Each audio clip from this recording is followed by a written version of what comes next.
Well, everything. Writers work with words and voices as painters work with colors. An important point here is the misconception that a writer creates in a vacuum using only his very own words. Was he blind, deaf, and illiterate from birth? A writer does not own words any more than a painter owns colors. So let's dispense with this originality fetish. Is a painter committing plagiarism if he paints a mountain or a landscape that other painters have painted? Writers work with words and voices, and where do these words and voices come from? Well, they come from many sources. Conversations heard and overheard. Movies, television, radio broadcasts, newspapers, magazines, yes, and other writers. A phrase comes into the writer's mind from an old Western story in a pulp magazine he read years ago, can't remember where or when. Here's an example. He looked at her trying to read her mind, but her eyes were old, unbluffed, unreadable. Well, there's a phrase that I lifted. All writers are plagiarists, steal anything in sight. Or perhaps a phrase comes to the writer and he doesn't even remember that he read it somewhere or heard it somewhere. As I said in the last class, the county clerk sequence in Naked Lunch derived from contact with a county clerk in Cold Spring, Texas, and was in fact an elaboration of his monologue, which seemed to me just boring at the time, since I didn't know yet that I was a writer. In any case, there wouldn't have been any county clerk if I'd been sitting on my ass waiting for my very own words. You've all met the ad man who's going to get out of the rat race, shut himself up in a cabin, and write the great American novel. I always tell him, don't cut your input, PJ. You might need it. So many times I've been stuck on a storyline, I can't see where it will go from here. Then someone drops around and tells me about fruit-eating fish in Brazil. I got a chapter out of that. All right, buy a book to read on the plane, and there's the answer. And there's a nice phrase, too, sweetly in human voices. I had a dream about such voices before I read The Big Jump by Lee Brackett. In my next novel, I will, as far as my memory serves, in an appendix, identify all the sources, just to show what a patchwork of bits and pieces a novel is. So what you pick up, and don't be ashamed to boost right and left from reading and conversation, is one source. Another source is dreams. Now, I get about 40% of my sets and characters from dreams. Sometimes just a phrase, a voice, a glimpse. And sometimes I will get a whole story or chapter. All I have to do is to sit down and transcribe the dream. An example is a story in Exterminator called They Do Not Always Remember. And sometimes in dreams I find a book or a magazine and read a story.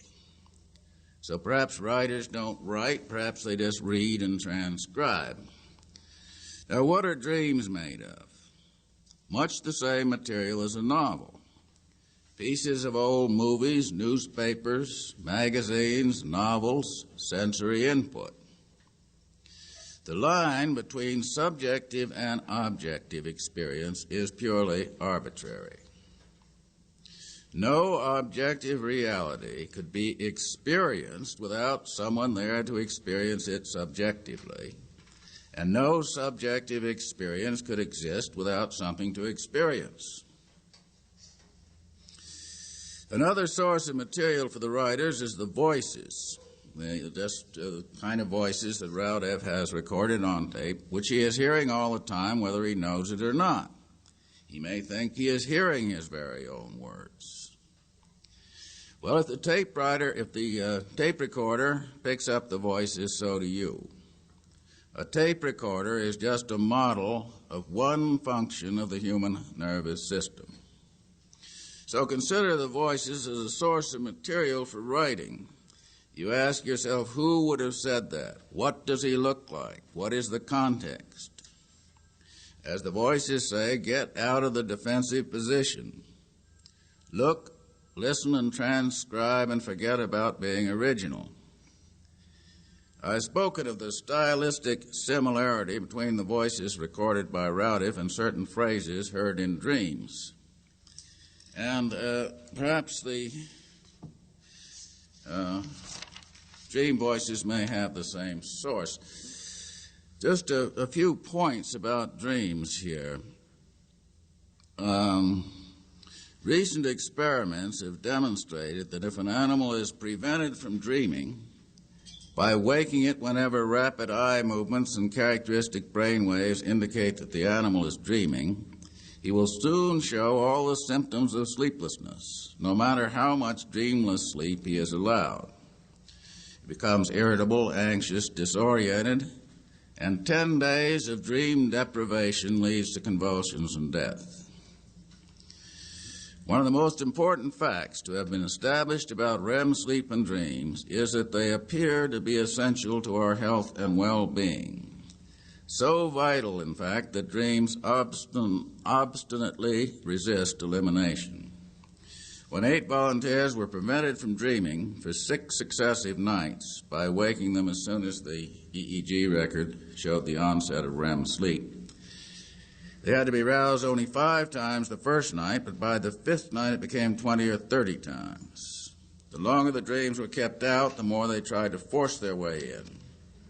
And when uninterrupted sleep was permitted, the subjects dreamed 30% more than usual during these recovery nights.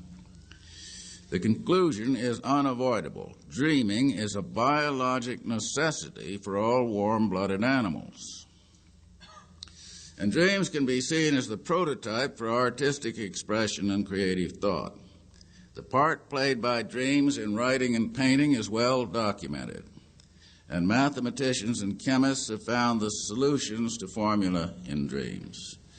I think we may extrapolate to say that art is an elaboration of the dream process, and far from being a superfluous luxury, is necessary for the continuation of human life.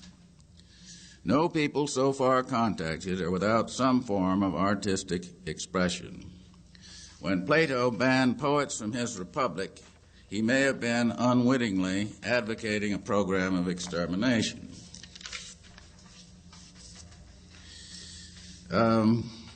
Now, probably the dream process goes on all the time, but is not ordinarily perceptible in the waking state, owing to sensory input and the necessity of orienting yourself in an apparently objective context, avoiding cars, catching buses, and so forth. And as I say, the dream voices, which may well have the same sources as the voices Raudive has recorded, can be contacted at any time. It is simply necessary to put aside defensive mechanisms.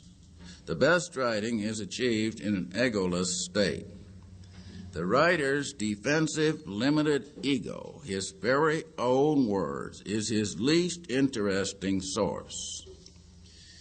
Now, the assignment, which I'm going to give, and those of you who are not registered can do it or not, please, is to put together a page or two, or as many as you like, containing no words of your own. This can come from any source, passages or dialogue from books, TV, films, anything that anybody else said. You can cut it up or rearrange it in any way you like. And you could use any dream phrases from your own or anybody else's dream, or any voices that you may have heard. Any material that presents itself as objective. You can cut up material on a tape recorder and transcribe it. And I would recommend this procedure for any of you who have tape recorders available. It'll give you an idea of what happens when you stir material around on a tape. Now, here's a cut-up tape made of relatives' voices, some dream voices, some cut-ups from Minutes to Go, Dutch Schultz's last words. And these phrases have been cut in with passages from this lecture. Bobo has the future, a fine, vigorous pig. Tele reinforcements, identity, and passports are middle names. This is operational from the Thronson home, even the cucumbers. Here. This is operational, even in the middle. I am short 22 and stolen horses, in the hope that some of you will carry these experiments further and come up with something new. It is the Great Awakening. Recordings made with no apparent input have turned up unexplained voices on the tape. Are you in Salt? Phenomena are done with a tape recorder and microphone. A good crossing ahead in the usual way. No sounds are heard or emitted during the recording, but on replay, faint voices of unknown origin. The language dropped natural key. These voices, you keep up with Tech and Rig Quiz Show up at the Kerouac School of Disembodied Poetics. In 1959, Brian Geisen said that right. A lecture's attractions, more fun than future light, and applied the montage technique, which had been used for 50 years in painting 2 words on a page. Might be just what I'm look is permitted, out phrases from newspapers and magazines. Then took a scissors and cut these special birds burn, diminish the Great Awakening. At rep. These cut-up experiments appeared in Who are you in Rig Quiz Show? Accident in U.S. People are sparked. Stop at random and cut in a phrase. How random is random? We know so much that we don't find death, obey death. Bring a halibut. Who are you without jewelry? Body is evidence of the film. The thoughts on this side. Knew just where he was cutting in. This is operational even to the cucumbers. Put you in touch with the connection and distances of the wolf, the native country loves.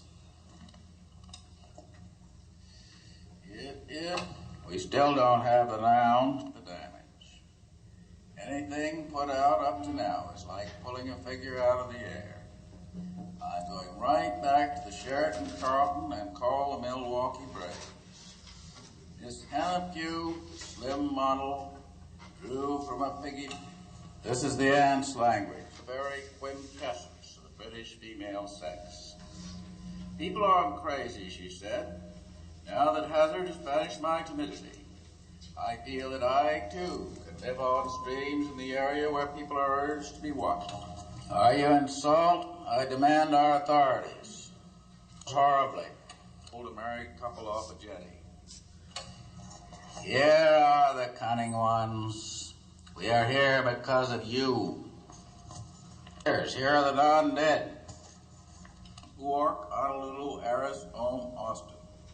Yo siento, man, prex pensamiento. Buena cosa, man. Said, I weigh 56. We defend against brutal attack. We see Tibet through the binoculars of the people. Had a fair trial. He looks inevitable and publishes, my sex was an advantage. He boasted of a long, UI friends, where can stay? I see you free of charge. We are already here. Back, see us. I'm practically here. Bravo. Captain Barron was arrested today in the murder at sea of Chicago. With binoculars at the border, you have nevertheless to fetch our clothes. Tonight claimed his lover on a long trip from the Orient. He's streaked across the sky like a... Are you doing mummies to standard?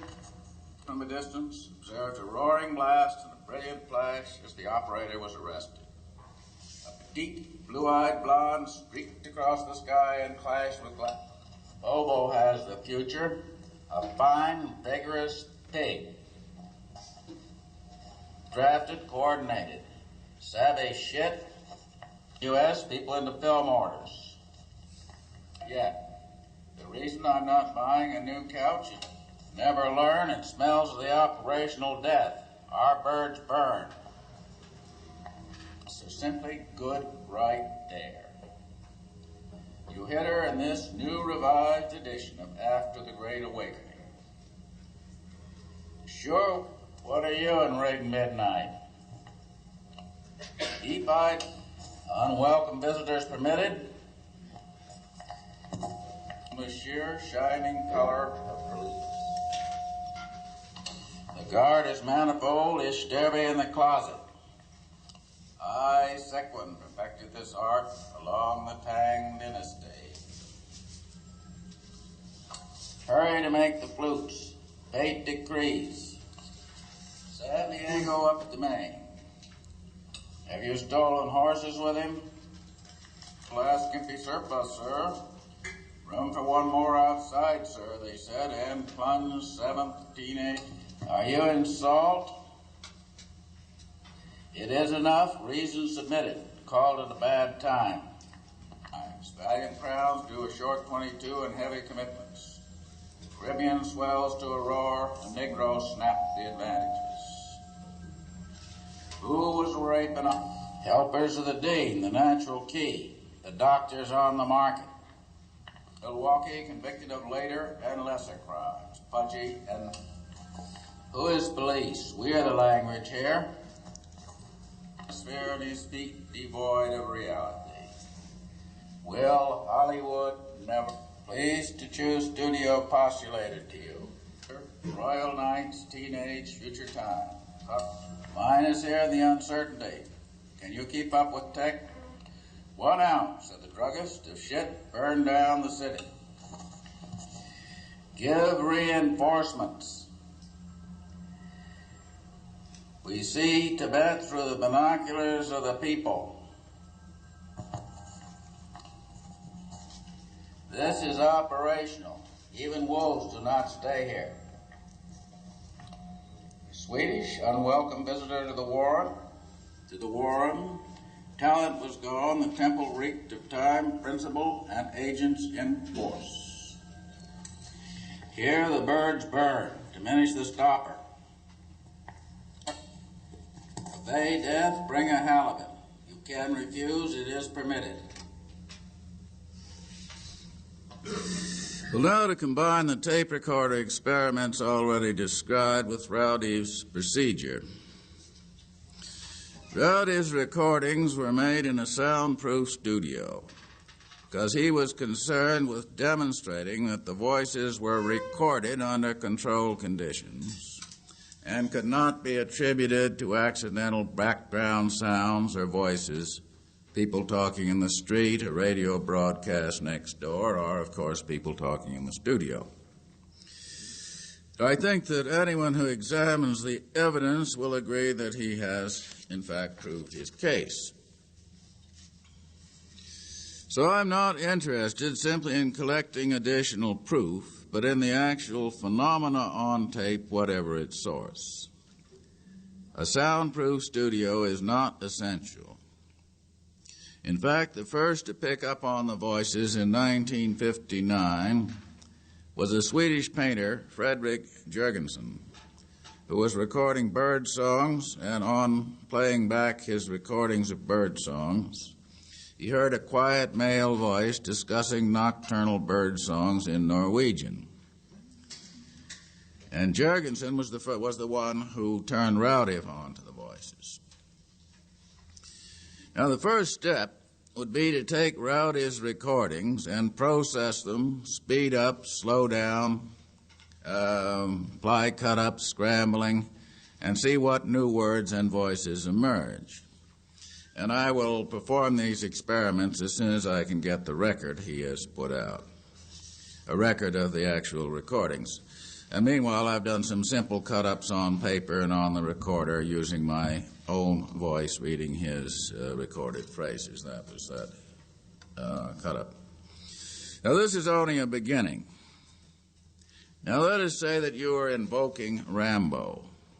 Instead of working with the whole tape blank, you pre-record on another recorder a few phrases of Rambo's poems and cut them in during the recording at random.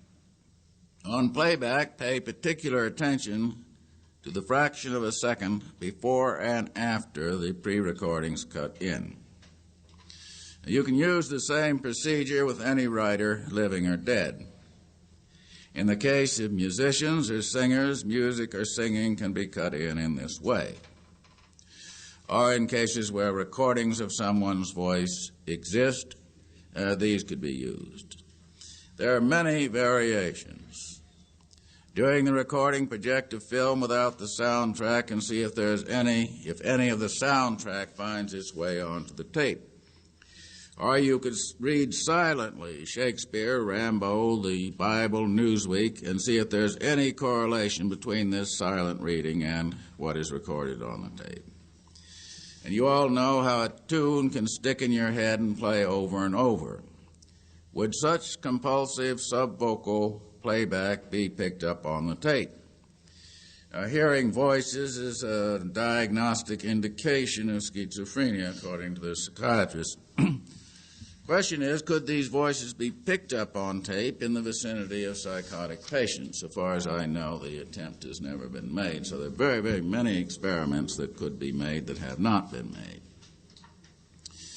Rodev considers three theories to account for the voices.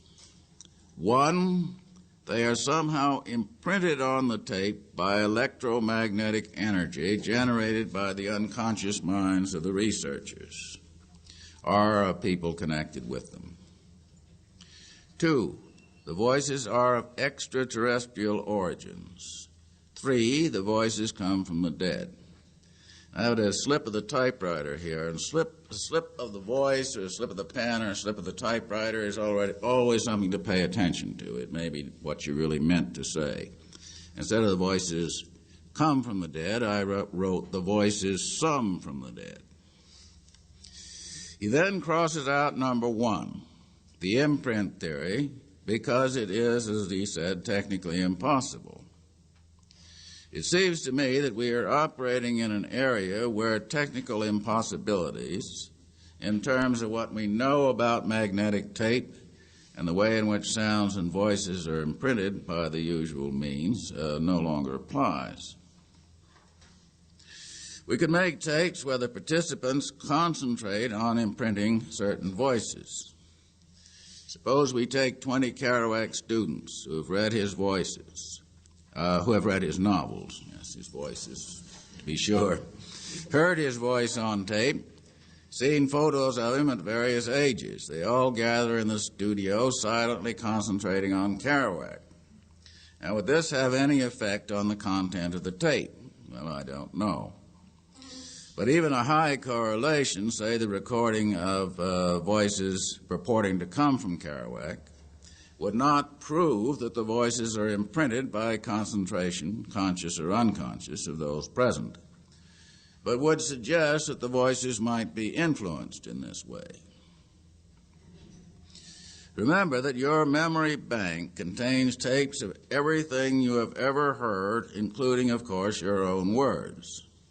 Press a certain button and a news broadcast you heard 10 years ago plays back.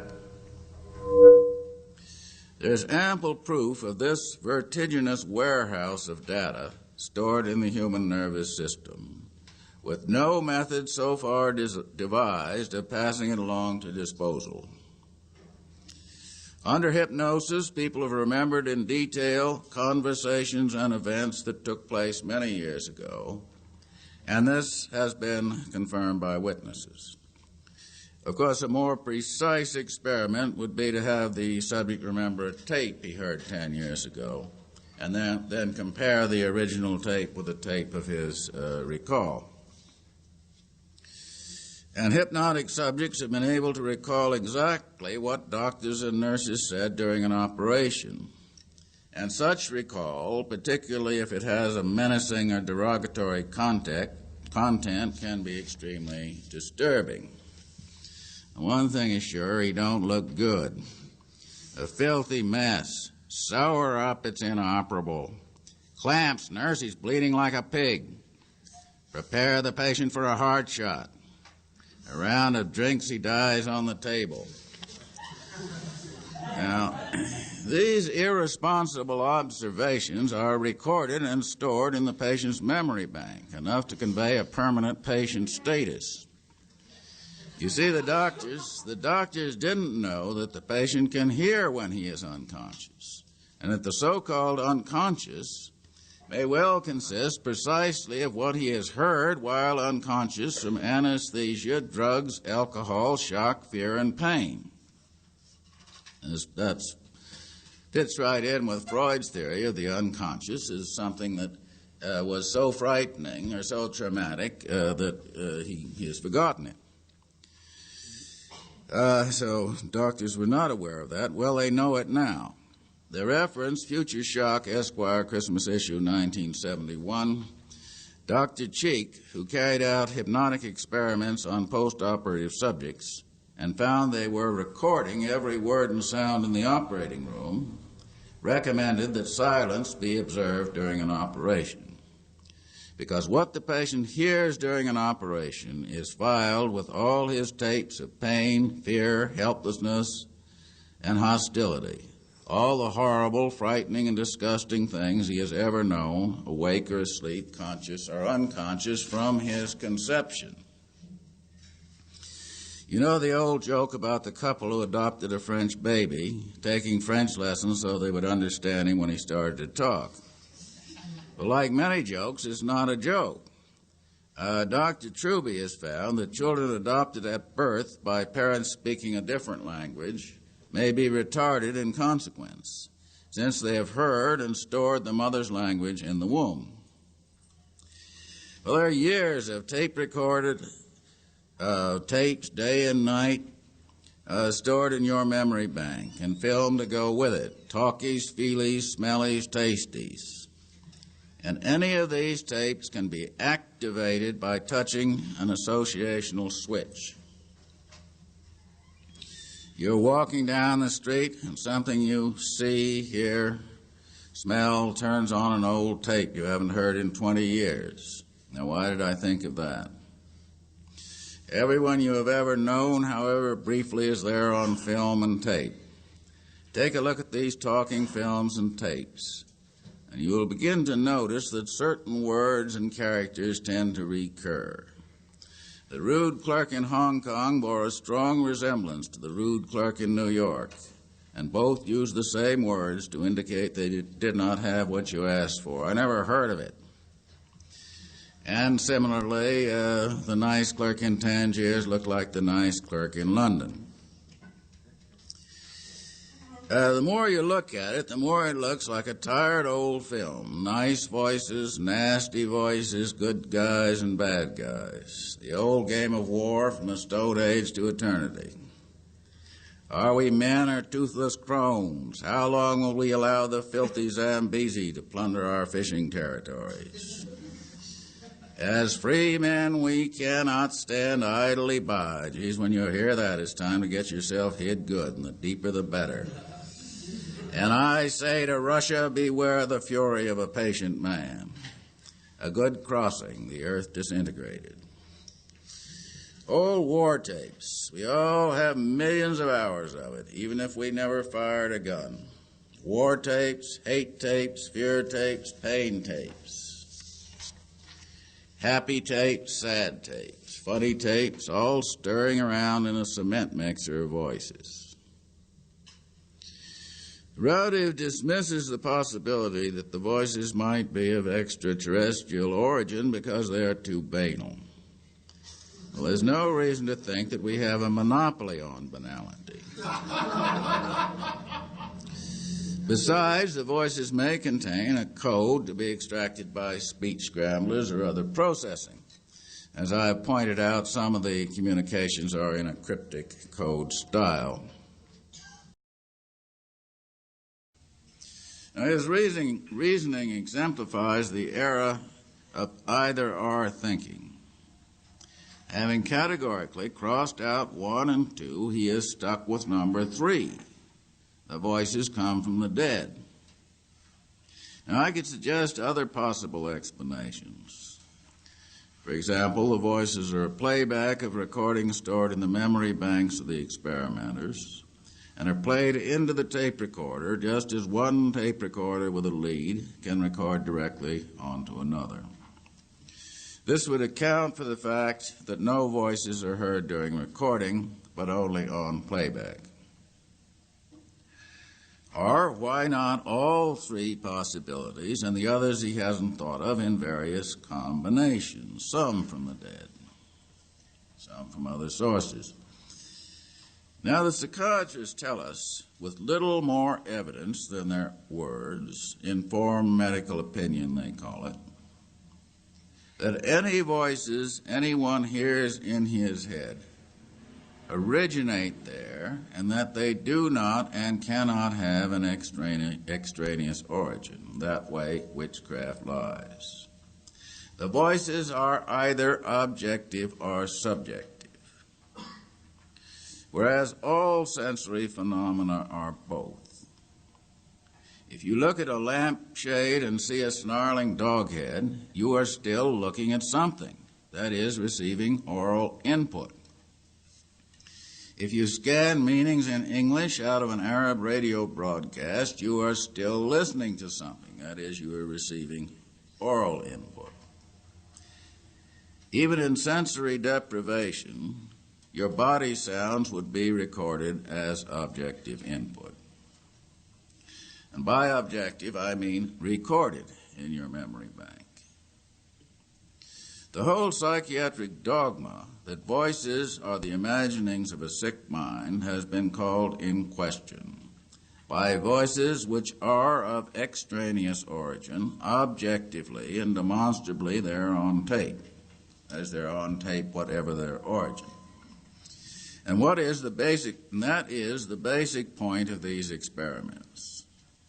Voices of extraneous origin, whatever the origin may be, have been recorded on tape. So the psychotic patient may be tuning in to a global or intergalactic network of voices, some using quite sophisticated electronic equipment. It belongs probably to the cucumbers. 15 years ago in Norway, experiments indicated that voices could be projected directly into the brain of the subject by an electromagnetic field around the head, and the experiments were in a formative stage at that time. And I heard from someone who had a cousin or brother-in-law or something in the Navy about a top-secret project in sending thoughts with lasers, so they can actually send a thought. We don't hear about these things. They're all top secret classified. So maybe we are all walking around under a magnetic dome of pre-recorded word and image. Are Raudive and the other experimenters simply plugging into the pre-recording,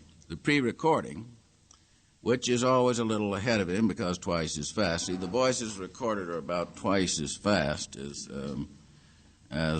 human speech, normal human speech, though some people talk faster than others. And I think he slowed them down in order to transcribe. The theory of a pre-recorded universe is venerable, and many people have believed it, especially those on the way up, believe in their destiny, as they call it. The Arab conception of fate, mektub, it is written. It goes back to the Mayan control calendar. It is written. And what is it written on? Well, perhaps some material similar to magnetic tape, but infinitely more sophisticated. This attempt to predict by controlling and to control by predicting is very old, and it can now be computerized. Such modern controllers as Hearst and Luce set out to be the pre-recorded universe, or as much of it as they could pre-record. Time and Life have whole warehouses full of recordings. Wittgenstein says that no system may include itself as data. The only thing not pre-recorded in a pre-recorded universe is the pre-recordings themselves, or to put it another way, the only thing not predetermined in a predetermined universe is the predeterminer.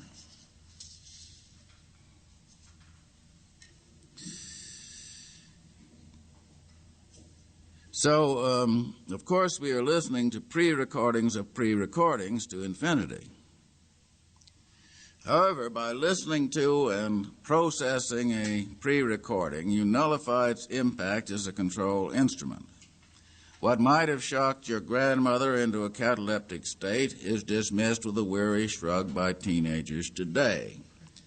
Think of my wasp grandmother, wife of a circuit-riding Georgia minister, WCTU, colonial dame, forced to witness a pornographic film.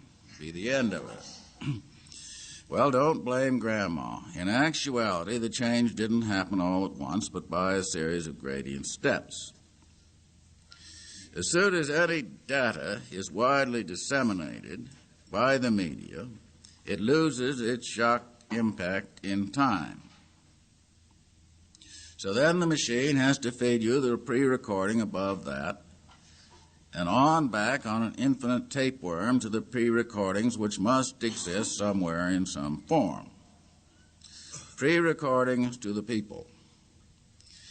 If the recordings that Raudive has taped are in any way derivative from the original pre-recordings, and they must be, come to think about it, then the experiment is worth anyone's time. Bender considers the voices as important a discovery as nuclear physics.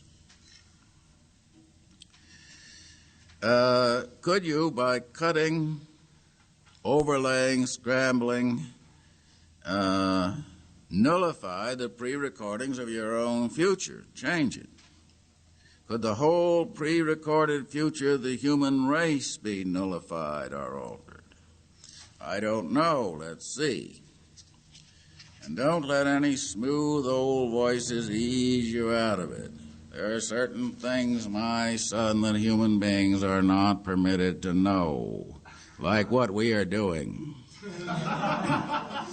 Son, you'd fall dead from one whiff of the pickle factory and other similar factories in other countries. Scramble him like an egg before he hatches.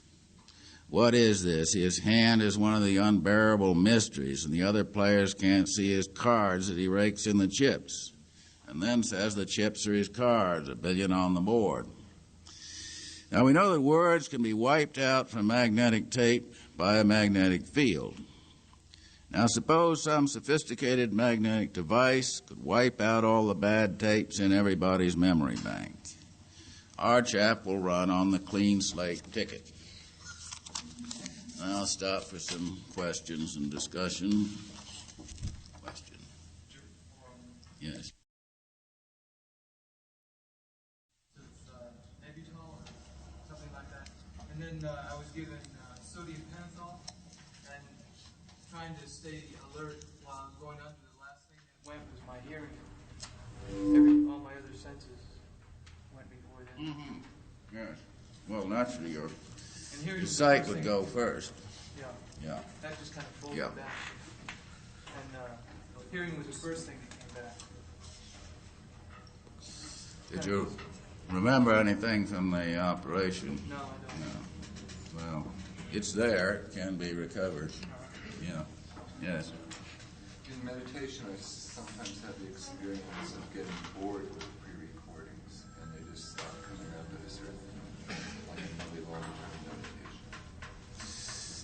Well, excuse me. Then what happened? Was there a blank? What? Well, there's no words. No, it was just certain types of internal dialogues I would get into stopped happening. meditation experience was over for a while, they came back. No, but what I was interested in was the dialogue that actually does occur during meditation. See, I spoke of the fact that these voices go on all the time. And one way, certainly, to contact them is to, say, to put yourself in a meditative state, to lie down and make your mind a blank as if you were just a recording instrument. And then you will hear something, that's quite surprising. I wondered if you had any experience of that sort with meditation. Like voices. Yeah, I mean, what did you actually hear when you had suspended the, say, the boring everyday internal dialogue? Was there something? Did you hear something else? Well, not particularly. I would get into things like composing songs and this and that, which they would then dissolve after a while. Because I've had the experience, they sometimes of just sitting and deliberately cutting sensory input, of suddenly hearing a quite inexplicable voice or word, which may mean something to me later. It may be something I read in the newspaper next day, a name or something. I say, why did I think of that? And the same thing happens in dreams. Yes. Speak up, please. Trying to come up to the mic, man. Yeah. I had an interesting experience with an unconscious voice. I had stayed up all night. I was trying to get tickets for a concert, and I came back and I fell asleep in my room, and a friend came in, and I got up and I thought I was telling him about the concert. I heard my voice telling him about waiting for the tickets, and he kept making funny faces, and finally I just went like this. He wasn't responding to me, so I went back to sleep. And later he told me that I was telling him to go get his golden shackle. And I kept yelling at him to go get his golden shackle. And I said, I have one. Where's yours? And that, I heard myself telling him about waiting. And it just totally surprised me. Well, did this golden shackle have any particular significance for you, or was it just something more or less inexplicable? The phrase itself still has meaning for me, but I haven't worked with it that much. It's a full phrase to me. I was telling him, but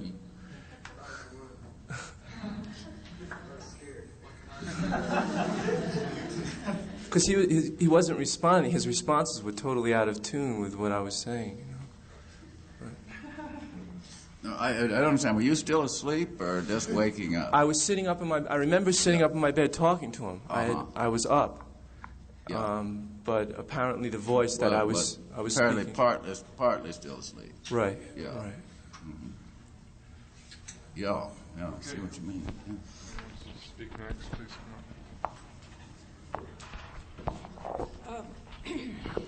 This idea that it is written somewhere. I did an automatic painting years ago, and I just started out sort of doodling on a big canvas with a big brush, and didn't have anything in mind. And I came up with this painting of a sort of a giant crystal machine, and it looks like it might be out somewhere on another planet. And it didn't have any meaning for me at the time, and I just gradually, I didn't even know think of it as an automatic painting. I just sort of, I named it Alpha Centauri, and then beside this crystal machine were these strange sort of wraith-like forms, and it took me years before I finally came to the idea that this was really on some other planet, and it was a machine that was manufacturing some kind of thought forms, and that we were sort of under its control.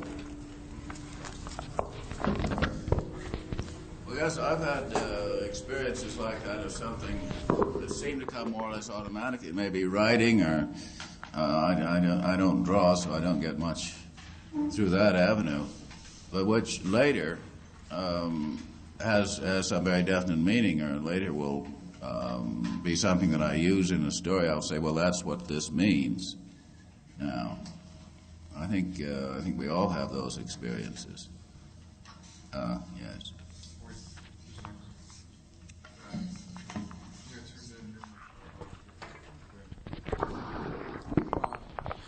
Once I was in a meditation camp, and I started hearing very high-pitched sounds that seemed to resemble voices, and the teacher chuckled and said I was hearing the devas singing and to forget about it, not to attach any significance to it anyway. And I'm really interested to hear all of this discussion of psychic phenomenon, because it seems like there's a very real danger in trying to interpret them in some way, just to let them be, especially within a meditative context. Joan of Arc heard voices, and the Buddhists would say, big deal, so you heard voices, go back and sit another couple of hours before you're put on the stake or something. It's really strange to know how to work with these things without getting ego caught up in them. Do you have any feelings or thoughts or interests about this?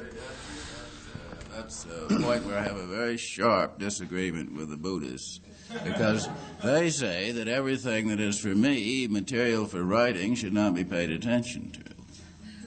As a writer, I do pay attention to these voices, and I frequently use them. I get a voice like that, and then I say, well, who is talking? What does he look like? I can elaborate that into a story.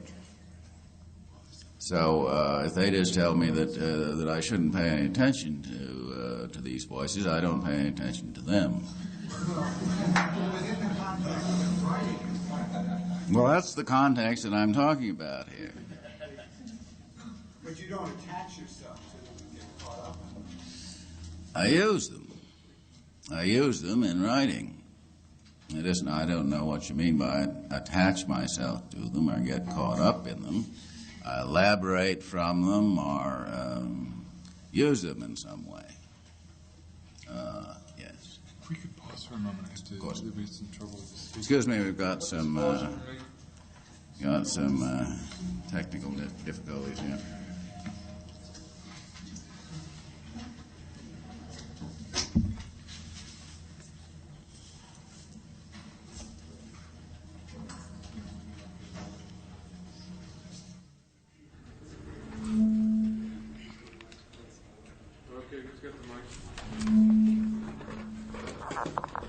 I've noticed during extended periods of not having sleep, the phrase peanut butter alligator underground kindergarten spider.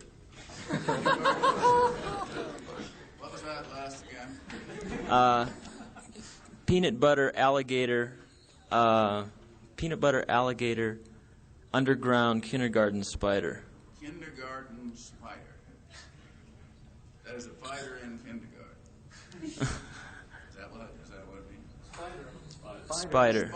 I'm not sure fighter. And it's continued for like a period of years, and I've begun to relax around it, but I find that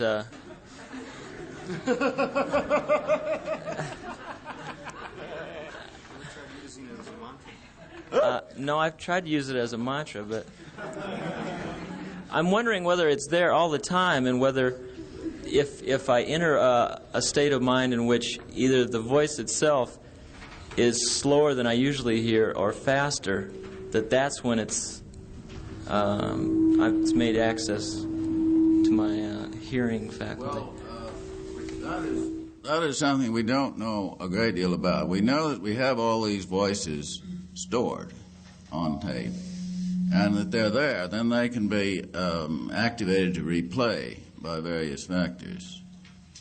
So they're there, but they may not be playing back.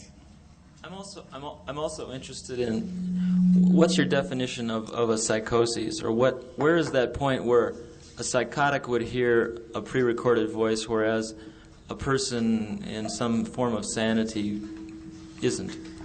I don't think there's any line at all. The only line is that a psychotic may be completely unable to deal with the real context. They can't get around, they can't get themselves across the street, that sort of thing. So the pre-recording is is not heard as a pre-recording, but as some kind of message or order. Yeah, they think that the voices are objective, and as I said, they may well be objective. And I think we all hear voices all the time. But are they? I think it's a sort of a confusion of levels of reality, really. Yeah. Okay, please wait for the mic. Who's next?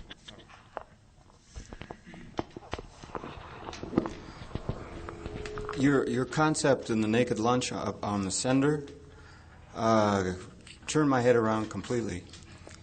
And I've been fascinated by the idea for years. It keeps coming back to me. And a recent visit to Mexico, I saw the great symmetrical layout of places like Chichen Itza, Ixmal, and Palenque, and so forth. Could you tell us something? And now that you're talking about these voices and so forth, this sort of ties into this. Was there some way that they were actually, or at least they considered that they were working with sending out ideas that I wasn't sure if this was all fact or fiction when you were talking about the sender principle. No, I think this happens all the time. That people are sending with varying degrees of effectiveness.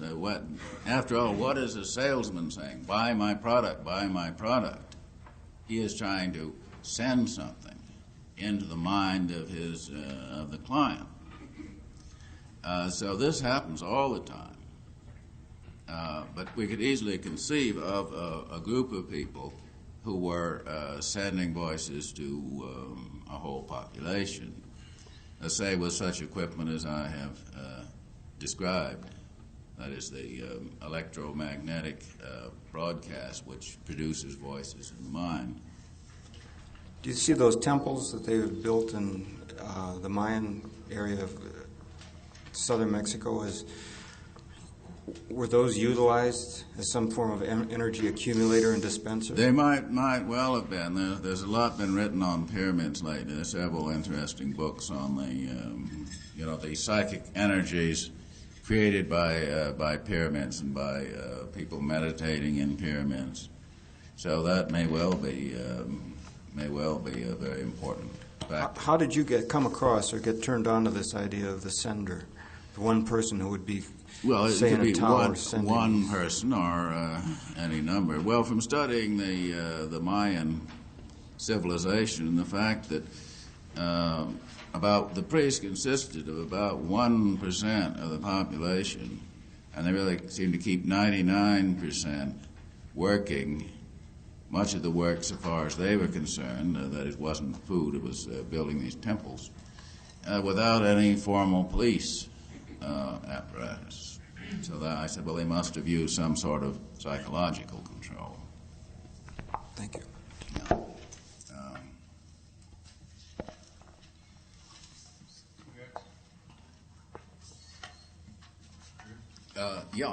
That gentleman over there.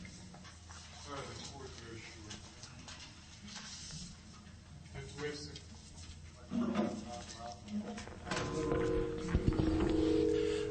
Given your disagreement with Buddhists about voices, I'm trying to somehow put that together with what you said about the writer's own source and some notion of originality is the least interesting part of writing.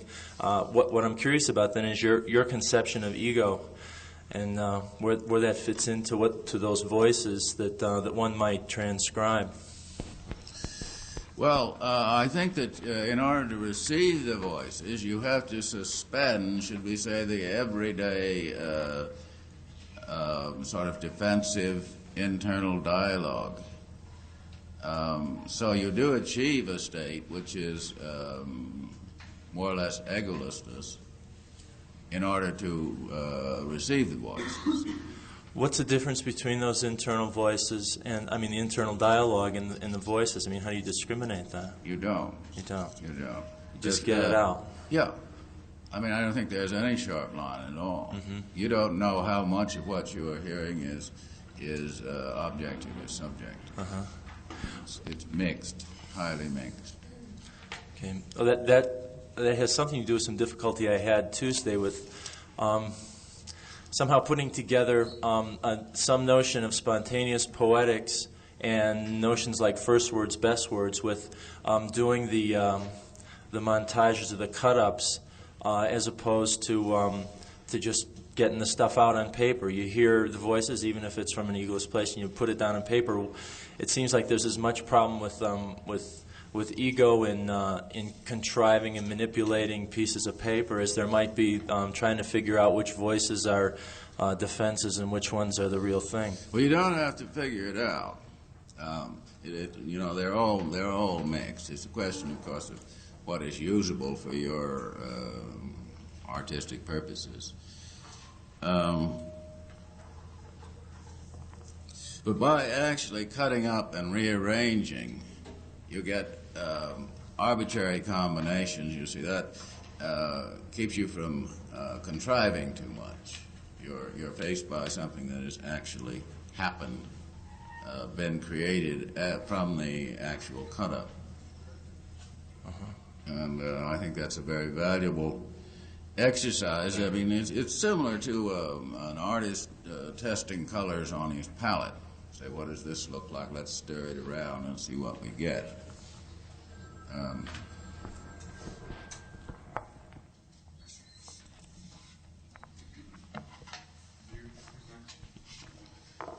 have to come up to the next slide.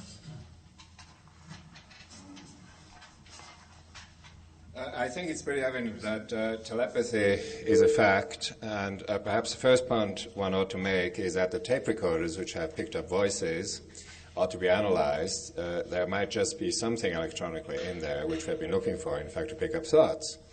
What worries me is basically the idea of predetermination which came up. Either everything is predetermined or nothing is predetermined, which is really basically the same thing. If we assume that all thoughts, of course, are recorded in a computer, if these thoughts are in fact sent out, humanity, I think, is quite sufficient to form every possible thought. If this can be picked up, which I think it can, then I think the idea of predetermination will be automatic, because every possible thought is then somewhere available.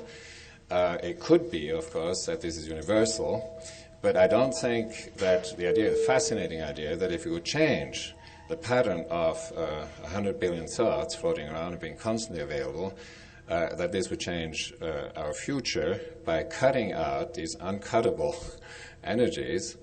I have difficulties understanding what you mean.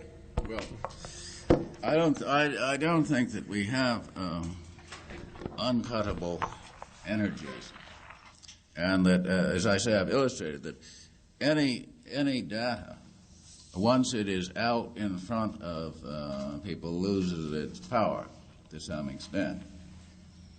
Nor was I saying that I believe in a pre-recorded universe. I think it has been often tried that it is sort of the goal of many control machines to predetermine, to predict by controlling and to control by predicting. Whether it has ever been I don't think it's ever been actually complete. It's just should we say, an ideal towards which control machines will tend to strive.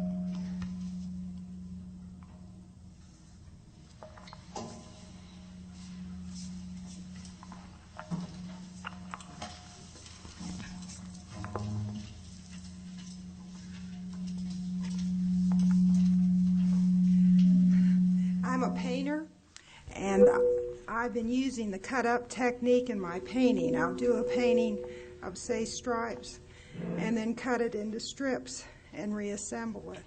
And I find it's remarkable the possibilities that are offered by this method.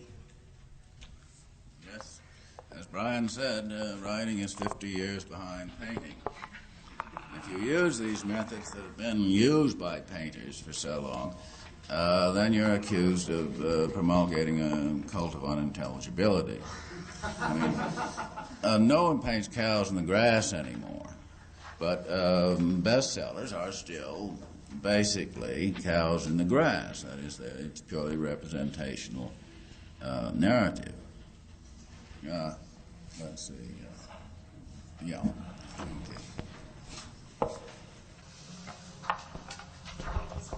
Have you ever done the following experiment with a typewriter? Just typed out random letters for a period of time and then you find that you come out with words, and done anything with that? If you have, what? Did you come up with anything particularly interesting that you'd like to relate or whatever? No, I've never gotten much results that way, and I've never been able to do any, should we say, automatic writing in the strictest sense. I've never had my hand write something automatically, and I find the same on the typewriter. Now, I don't say that it can't be done. I just I've never done it. Yeah. Yes, ma'am.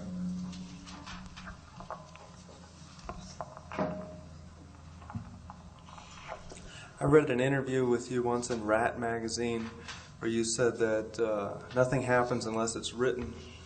And I was wondering if you meant that seriously and how that fits into this whole notion of a pre-recorded universe. Yes, I meant it seriously to some extent. When the Arabs say maktub, it is written, they mean just that. That according to their concept of fate, it's all written somewhere. When we're writing things, we're making things happen? Indeed we are, yes. Didn't Marx make quite a lot happen? Yes. And conversely, that nothing happens unless somebody wrote it somewhere? Or? I would say nothing happens unless somebody or some force intended it to happen. That will is what makes things happen. That, of course, is the magical conception of the universe. That nothing happens unless someone, some entity, some force wills it to happen. I mean, you're made of much the same material as this table. But you move, right? Well, something moves you. I mean, this table doesn't move of itself, and neither do you. And what moves you is your will, or a will, whatever it is, that energy. Let's see. There. One of the most interesting areas of exploration seems to be the connection between your dream experience and your waking experience.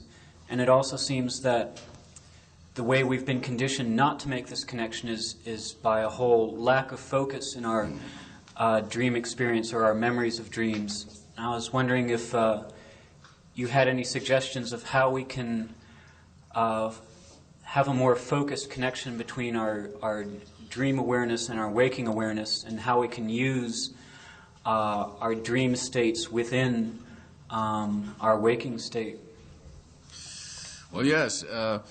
I always write down my dreams. I keep a pad and pencil by the table, or by the bed, on a table by the bed. And that's the best way, I think. Because if you don't write them down, you'll often forget them. There seems to be some kind of a difference between the the memory traces of dreams and, say, the memory traces of waking events. Because I wake up and I'm too lazy to get up and write it down. It's cold, maybe. So I'll go over it 5 times in my head and think I couldn't possibly forget it. And I wake up in the morning and it's gone. Now, that would never happen with a waking event. Now, whether it's completely gone or whether it's still there on some level, I just don't know. But the memory traces are not the same. But the best way, I think, to use your dream experience is to write it down. There was someone named John Donne, not the poet. He was a British mathematician and physicist. And he noticed that some of his dreams seemed to refer to future events. And so he started writing them down, and he recommended if you want to check this, you have to write them down. I've gotten quite a few future events in dreams. But I wouldn't have got them if I hadn't have, had the record there so I could compare it. Although some dreams you remember without writing them down. Some you can't forget. So it really is quite mysterious. Yeah, Alan. Yeah, I'm interested in pursuing the difference between your method of introspection and Buddhist introspection. The Buddhist formula would be to observe the thoughts, or that is, or observe the breath, and in the course of observing the breath, thoughts would rise, and you'd automatically observe the thoughts as well, or see them clearly.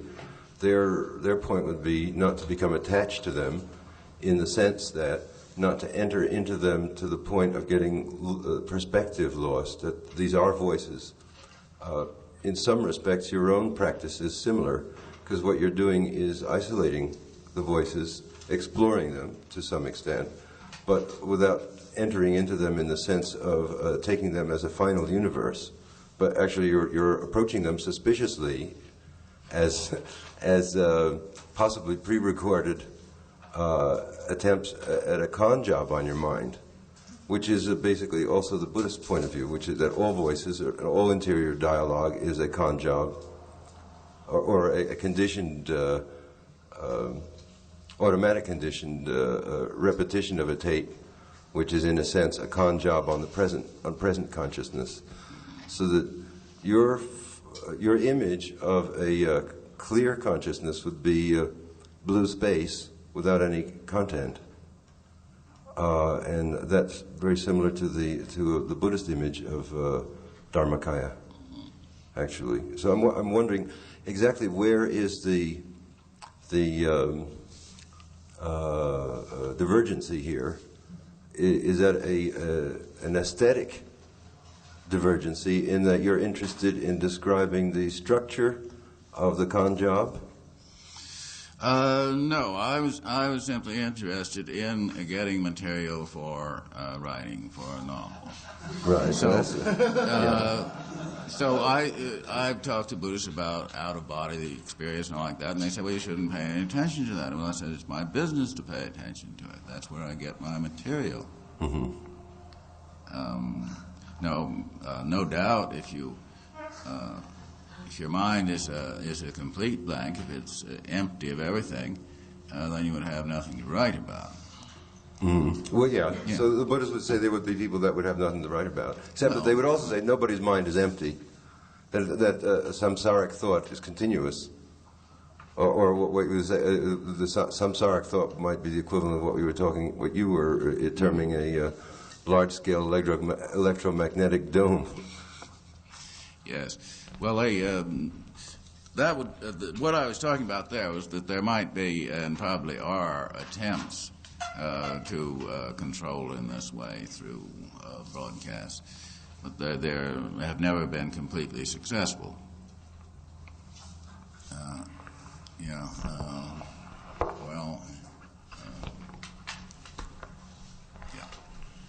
When you achieve the state of blank mind, I was wondering if there was effort involved in this. And if so, it would seem that would tend to undermine the state of egolessness, because something would be having to put out this effort.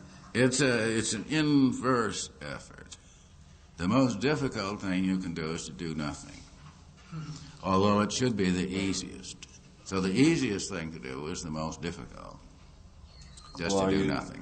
Do you attempt to quiet your mind, or does it just suddenly happen? No, you just don't do anything. That's all.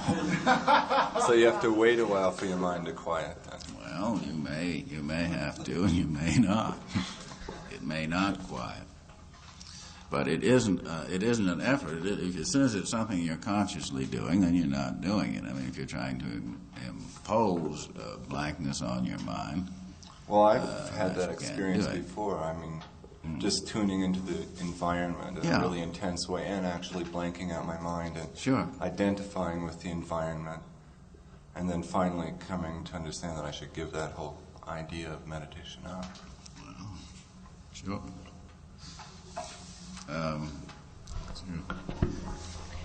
Do you have any information about the distinction between dreams that you have no recollection of and those which you have recollection of?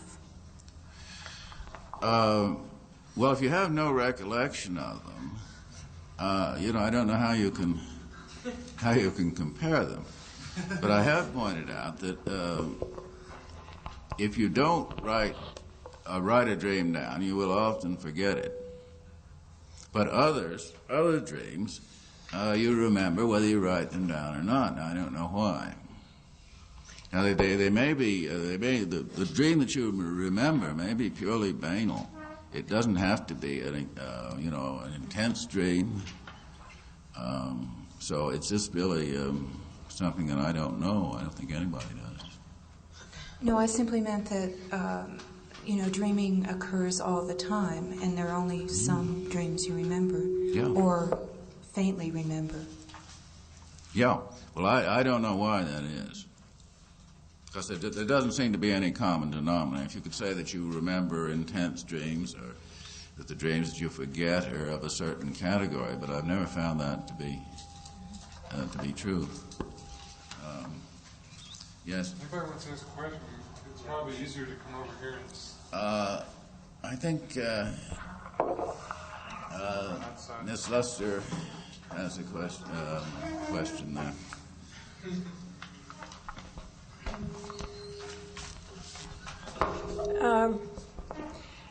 About this crystal machine in the sky or under the sea or wherever it is, I really am convinced it's real. And it necessarily might be just recording everything we're doing. Not necessarily manipulating us, but just recording. That's one thought. Another, I heard a doctor from a mental hospital in Napa, California, give a talk one time about psychosis, and he said that schizophrenics, paranoid schizophrenics, almost invariably get this idea their minds are being controlled. And he said, why would they have the same fantasy all over the world in different cultures if it really weren't true? I mean, people don't usually all have the same fantasy. Another thing I want to say is about this crystal thing again. There's a place in Palo Alto called Crystal Alley, and they're experimenting more and more in crystallography, and apparently they can record tremendous amounts of information in a very small microscopic piece of crystal. So if there were a big one somewhere, who knows what it might do. Well, there is, I don't know if you've ever seen or read about the crystal skulls. There are two of them in existence, one in, well, not in existence, but that have been found. There's one is in the British History Museum, and it has been suggested that these are very potent magical objects, that all sorts of things are stored in these crystal skulls. As to the similarity of paranoid so-called hallucinations all over the world, yes, I certainly have observed that. I've seen Arabs go mad, and exactly the same thing. The American embassy has wires in my head. That was a man who ran amok and killed 6 people a couple of days later. And the American embassy pulled their guard in and just stayed out of it. They could have stopped him, they didn't. But as I say, he may actually have been hearing something. I don't know if you all heard about the microwave scandal. I heard about it from some people who had been there, that the American embassy in Russia, people were getting sick because of some sort of microwave surveillance that the Russians were carrying on. So we can't just assume that this man was not hearing something. The same is true, I think, of any psychotic patient. I say that. Yes. I'm, I guess, used to thinking hierarchically and with distinctions. Oh. Yeah. This is body voice is really happening now. And you keep breaking down distinctions between subjective and objective between poetry and music, talking about a spectrum of things between those. There are certain distinctions which I can't reasonably overcome in my mind, like between life and death. And I was wondering what sort of hierarchy might enable us to overcome those boundaries that... Well, as I say, I don't feel that these boundaries exist. I feel that they're purely arbitrary. Mm-hmm. Some things are obviously more subjective than others, and some are more objective. But where can you draw the line? Right. I don't want to draw the line, but what I'm asking about is what sort of hierarchy, as a writer, do you see that enables you to overcome these things? Well, I don't feel any necessity to overcome them. It's just a question of using various material. And actually, of course, the line between life and death is very controversial. You know, doctors are very much up in the air about what constitutes death and when someone can be considered dead. Well, does being a writer and your preoccupation with getting material for writing create another kind of hierarchy in your life than say a Buddhist or a doctor? Well, certainly. It's occupational. I mean, a writer's consciousness is quite different from a doctor's consciousness or a lawyer's. That is, the whole occupational sphere of his consciousness is different because he's doing different things. I mean, he's looking for different data, in other words. What does this do to his perceptions of the world? Does it change them in any way, or is he still perceiving exactly the same world with a different eye? Well, if you say if 5 people walk down a street, all of them with different occupations, and they all described, or better still, say if you had a apparatus, say a talking film that would show what they saw, it wouldn't look like the same street. They're all looking at different things, right? So a writer is looking at a different set of data from a doctor or a lawyer or a cop or whoever. Genet keeps talking about artists as being destructive by preconditioning us and stuff like that. Would you say something about that in relation to the way in which a writer sees? I don't know what he means by destructive exactly, but someone asked Genet when he started to write, and he said at birth. And I think that what he's saying there is not that a writer has something special in his chromosomes, but that when he does become a writer, he is using all the material, all the input from birth. That is an experience which might be quite pointless for someone who is not a writer, may be very useful for a writer. That is, I've found some very unpleasant experiences or boring experiences to be very useful, which would not have been useful to someone who is not a writer. They'd just have been boring or unpleasant. Wait a minute, let's see if there's any people over here who haven't been heard.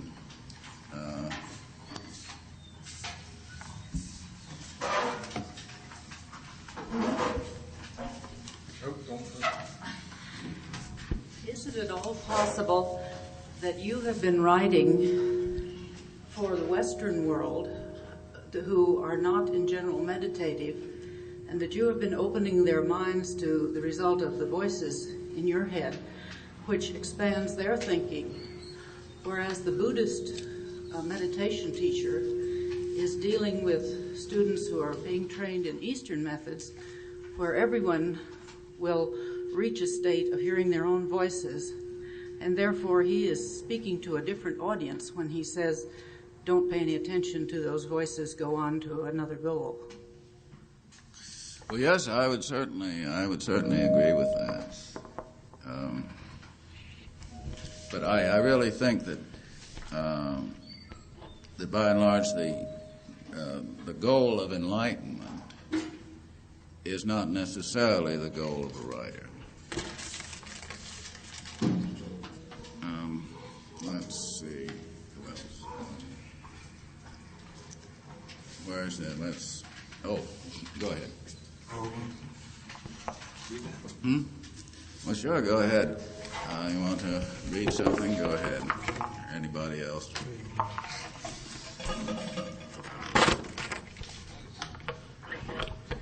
I'm a Canadian poet and composer, and what's been talked here is like really relevant because this poem that I brought by is just like really into what's been said here today. It's called One Is All You Get. Robin Kristen Wakefield. One is all you get. Each one of us,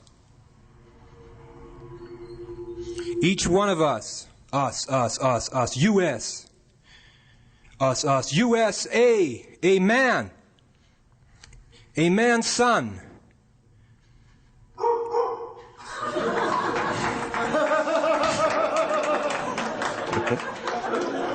USA, a man's son, no more son, no more son. Son of man, live, evil live. Live, evil live. See, turn on, see, CBS. All my life I see CBS. I just see CBS. Oh, how we drift from the canal of that phantom wife as that first breath of air caresses our nostrils. We are the chained saints screaming with our blood afterbirths tied to our bellies, with our taut red little salami arms shaking like thickly rolled wings, with tiny wet fingers poking out, up, seeking that first grasp of confirmed privacy. Crashed, rejected, angels of this world. All our lives we search. All our lives we search. Us, U.S., USA, man's son, son of man, for that perfect, tight aperture to hide us, hold us, crawl in back inside, to never let go again. So we pretend, slipping loosely from these sperm's waters, the flayed open slippery seas of life madness, and the fake release, when we have to let go again. As always, we withdraw with the pressure is off. The pressure is off. The pressure is off. The pressure is off. A little while, it's heaven. You've got your nirvana. Oh, Susanna, oh, don't you cry for. Oh, Susanna, oh, don't you cry for. Oh, don't you cry for. Oh, don't you cry for. Oh, don't you cry for. I am selfless. Why? Myself is less and less and less and less and less and less and less. The lesson today is, well, here we are again and again. We are knocked about, wincing at the mechanical grins of cool spiritual neglect. Stable as our cardboard. Ascended masters only watching us with white teeth which cleverly look so domesticated, with almost vegetarian grins, with two eyes that look like light bulbs within the assault, but not the batteries. If we're clever, we again conceal our fleshly hearts that their meter minds feast off of. From our pockets, they only lift. As our heart ticks their time off in the sanctuary of endless cravings, we try to put to sleep, but they try to put to sleep, but in holiness. Fuck you, guru, fuck you, guru, fuck you, guru, fuck you, guru, fuck you, guru. Putting to sleep only my mind's boiling stew, Puritan American stew you've cashed in my canned agony. Fuck you, fuck you. But put to sleep in holiness, but put to sleep in holiness. You only teach us to slow it down. And slip between, adding our own articulate cocks to this mess. Slowly as a serpent still coils, but still does squeeze, as if we weren't squeezing, as if money isn't shit still. You snake charmers, go home and kick your poor. Stick knives up your assholes and smile blissfully as you refuse to bleed. Beggar boy watching flies eating his bones. His legs are broken so he can con better, so he can put food on the altars to rot, so he can learn 7 head cartoons or not learn 7 head cartoons, so he can sit alone in a room filled with people concentrating on their own breath only. Fuck this. I want to grab that mongoose who sits in that yellow chair above us, and I want to twist his balls off. I want to poke his third eye like the Three Stooges do. No, I want to love this poor bastard. For Christ's sake, I want to love the poor bastard. Won't kill him. It's finished. It was finished to redeem bastards such as this 1,976 years ago. Wake up, America!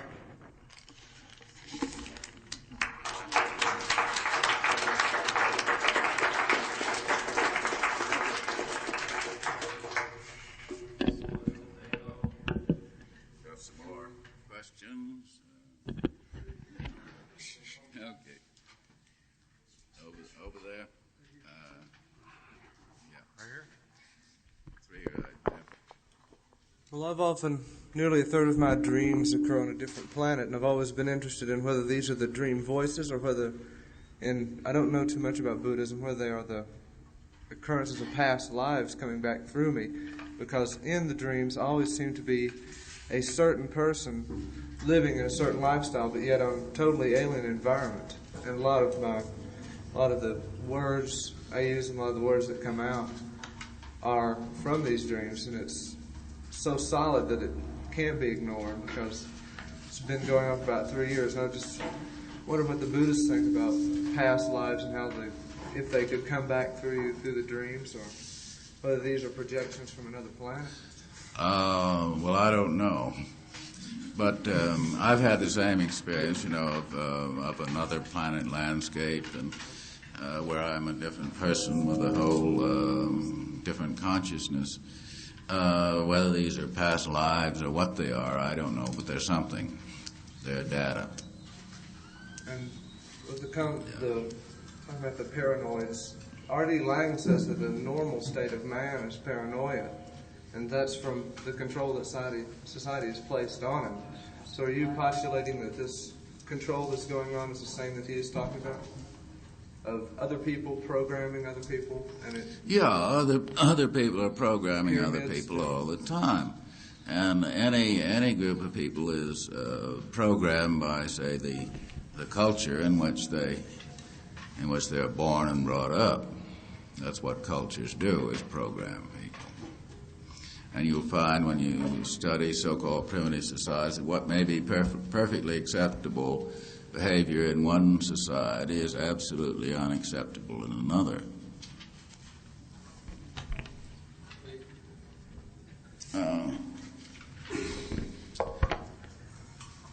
So what, did someone, oh, okay.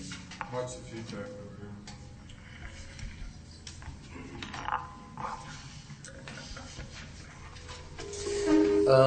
here? Gregory Corso has a line, I learned life is a century, death an instant.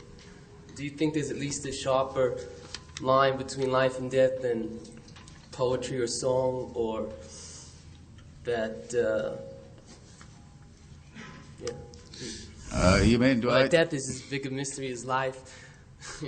Well, yes. How do you know you're not dead already? Well, for example, the Buddhists postulate a sort of a period between life and death, and you would have no way of knowing that you're not in that. That is, everything you see may be just your own past karma.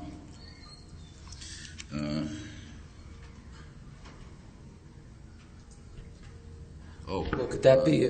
Could the uncovering of your own past karma be the reason you would remember certain dreams over another? That they performed a better cut up of whatever material you had.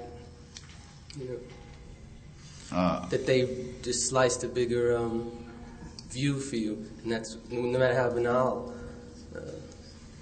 No, I don't quite understand the question. Well, we were talking before about why you might remember one dream over another. Yeah. And could that dream have performed a better cut-up on the material you have? No. Or there's no way to say... No, I don't think so at all. The reason why you remember some dreams and not others seems to me entirely obscure. I just don't know why. It just is a fact that you will remember some dreams and you won't remember others. But if you write a dream down as soon as you wake up, then just a few notes and you'll remember it. Now they've made a lot of experiments on this because there are lots of people who say they don't dream. Well, they do dream, but they don't remember it. That's true of heavy sleepers, and the time that it takes them to wake up, they forget. But if they wake someone up when they start to dream, then they'll remember the dream and can be written down. Thank you.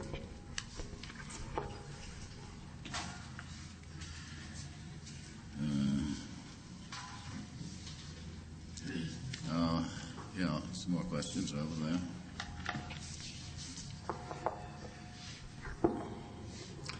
In the Book of Breathing, you speak about the spoken word as having come after the written word, at least insofar as we understand word.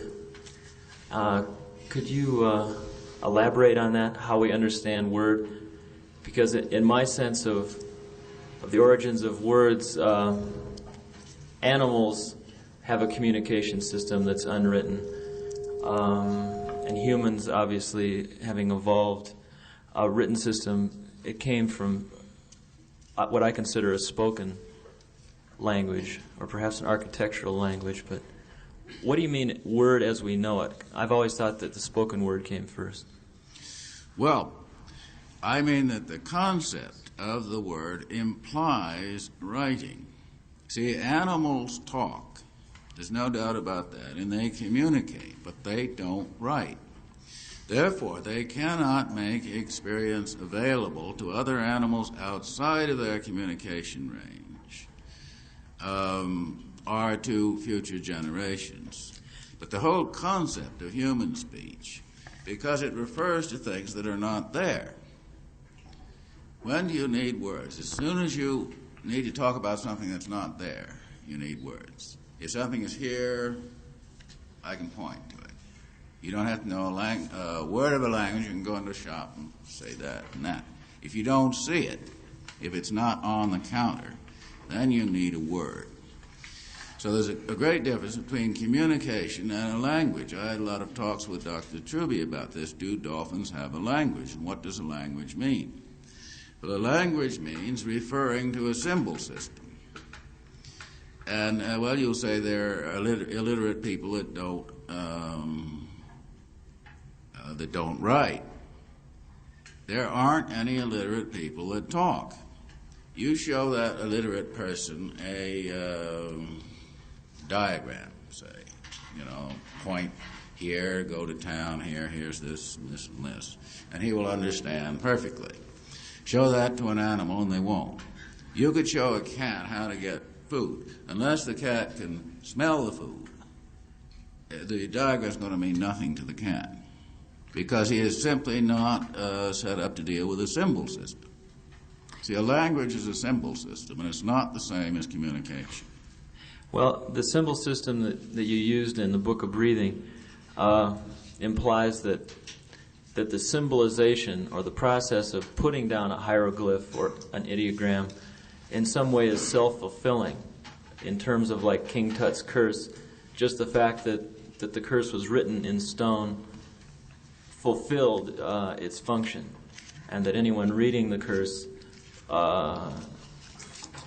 was somehow imprinted with the curse. Well, as to the efficacy of the curse, that's open to question. But yes, the curse was written and seemed to have some effect. Well, isn't a spoken word a contradiction in terms then? No. What is, you can have a perfectly simple definition for a spoken language. It is any verbal units that refer to a certain pictorial sequence. Now you see that as soon as you look at a pictorial language like Egyptian, right? You've got it written there in pictures. Now a spoken language then would be any verbal method of referring to those picture symbols, to a movie, in fact. We lose sight of that because our language is alphabetical. and there's no connection between the word dawn, no visual connection between the word dawn and the phenomenon dawn. But of course there is in a calligraphic or hieroglyphic language.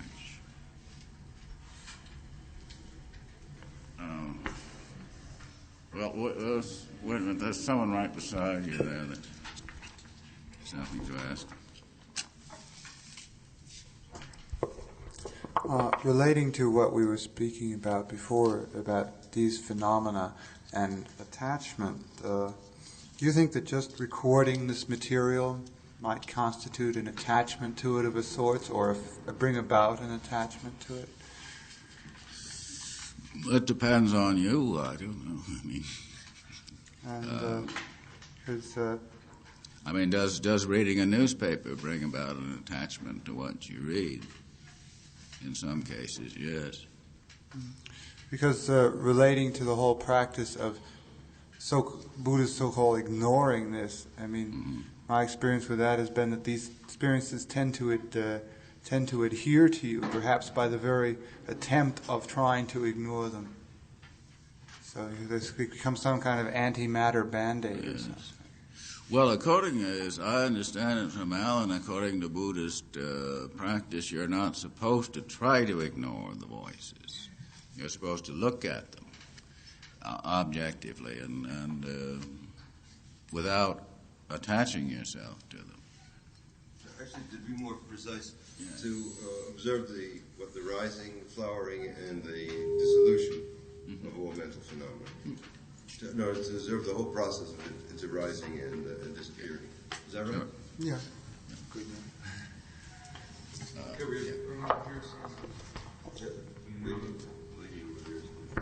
Oh, certainly. Yes. Well, Gurdjieff and Ouspensky talk a lot about the difference between subjective and objective art, and they talk about the shocks that you put in on the half tones and the integral and the scale, which creates an objectivity and makes a power in something. Do you know anything about that? No, I don't. I really don't know too much about Ouspensky. Oh, okay. Never mind. So, yeah, okay. You were talking before about about needing a word to describe something that is not there, and because if something is immediate, then you can just say this. I was wondering if that predisposes writing about what is distant or far away, whether that predisposes one to write about the spirit as opposed to the thing, and what that fact of language that you were talking about does to writing. Well, no, I didn't mean it in the sense of applying to writing, but just a very primary consideration about language, that you need language, you need words, when what you're talking about isn't there. Yeah. And I don't think that has anything particular to do with writing at all. I mean, the fact that if you go into a shop and you don't know the language, you need a word when you don't see what you want. And that is something that differentiates language, say, from immediate communication such as animals have. They don't seem to be able to convey to each other something that is not there. Although that's not at all certain. We know that bees can do this. They can come in and tell the other bees just where the honey is. And there's another phenomena that I've observed that I've never been able to have no idea how it operates. You take a stream, a trout stream, that you have to go in with a pack train or something. You can pull the trout out as fast as you can throw a fly in. You take a stream that's been fished over, and you can see the trout swimming around down there, but they have learned somehow. You can try and hide yourself every way. Now, how did they learn? And how did they convey that to the other trout? Whether they, if you took some of these wise trout and put them into a virgin stream, whether they would wise up the other trout or not. I just don't know. It's very mysterious. how this knowledge was conveyed. I think I can answer that. That is genetic imprint. There have been lots of experiments, and you can, in fruit flies, rapidly imprint new genetic reactions within a week, where certain fruit flies will only fly upwards, for instance, because they've been trained to do so, and their children, grandchildren, and so on will still continue flying upwards. Well, I don't know. That would require experimentation. What's the lifespan of a trout? They're not fruit flies, and they seem to learn in very short time. As soon as a stream is heavily fished over, the trout get harder and harder to catch. Now, would you surmise then that their children would have this knowledge? They do up to through 5 or 6 generations, and this can all be completely fixed. Yeah. And then it disappears again. They go back to their old. So, in fact, communication into the future among animals is possible up to a certain extent. And if the fishing continues, eventually you might find uncatchable trouts. Mm-hmm. I just don't know. I'm still hung up on this question that I asked you before. I seem to be the disembodied voice. Yeah. If you're writing about something that's close to you, is it in your experience that your language is less charged, more pointing to things, and that if you're writing about something distant or difficult, that your language becomes more refined and you use more words? No, I don't think that it really applies, because usually when I'm writing, I'm sitting at a typewriter and there isn't very much that's actually present that I'm writing about, well, unless I look out the window. Writing about writing. Yes. Which is very close to you. Well, no, as I say, I meant simply that this is a peculiarity of language, that it refers to things, it can refer to things that are not there. And that most of writing that a novelist does, he's referring to things that are not there. Yeah.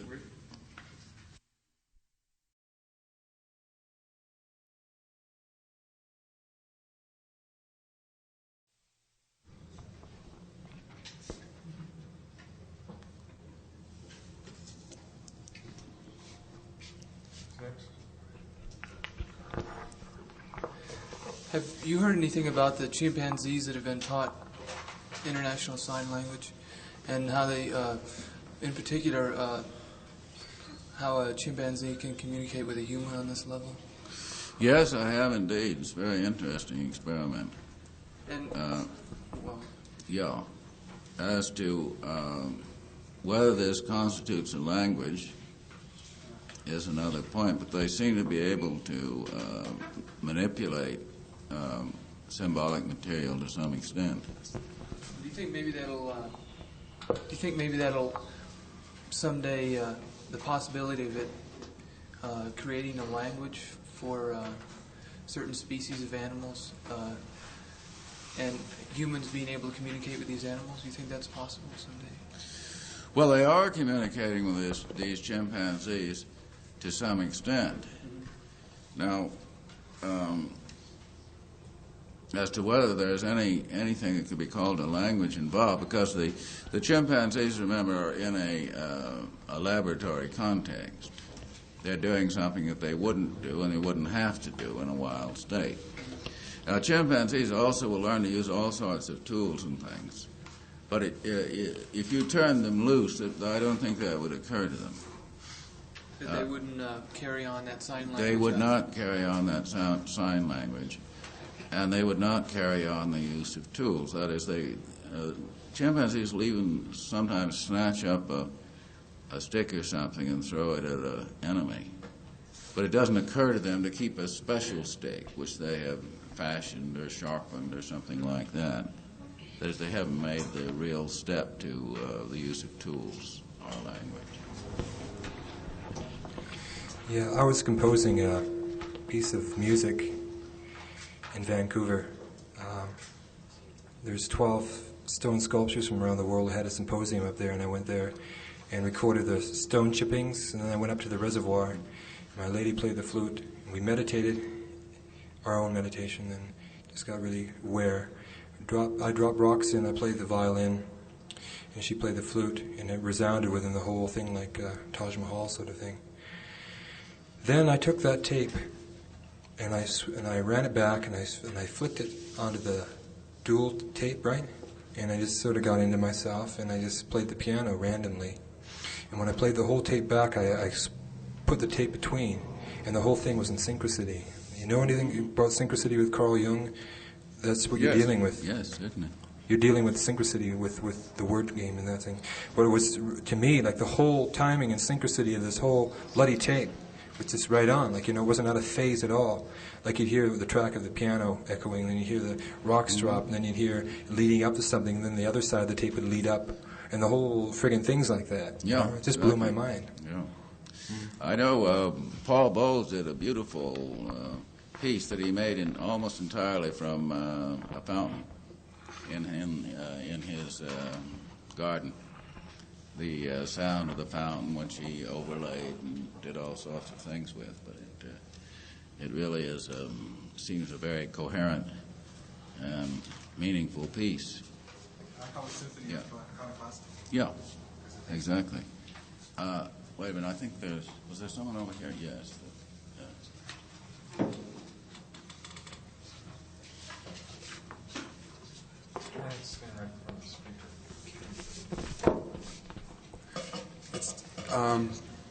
It's a little ironic to me that you don't like to make too hard and fast distinctions, which I agree with, between life and death and so on, but then make the hard and fast distinction between language and more primitive immediate expression and gestures and so on. And I know it's true that, like in Hindu and Buddhist pantheons, they say that when the yogis get really high, they can start tuning into the univocal meaning of sound that these animals and birds talk through, and that they can actually communicate with them through the mind.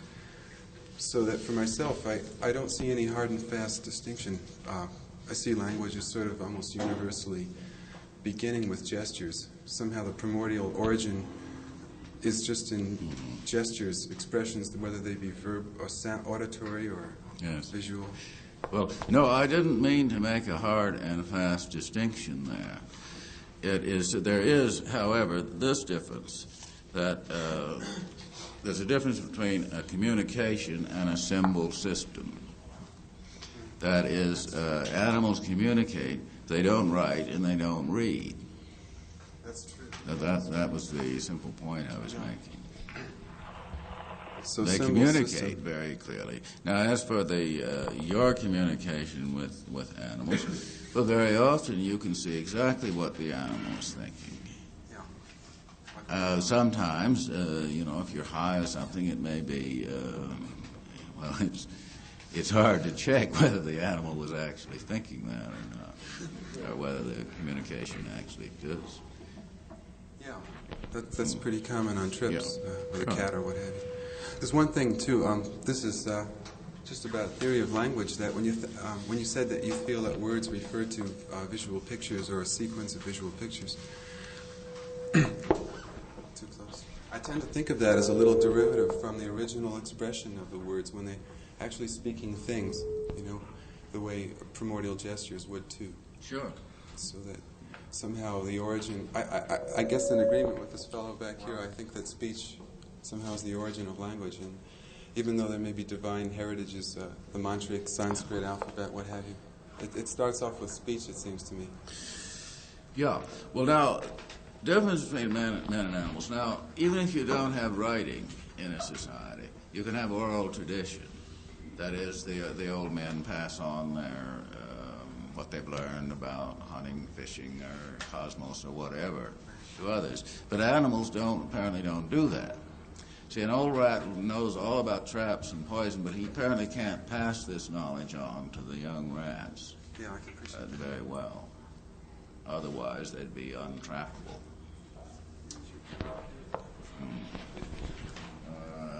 Let's see.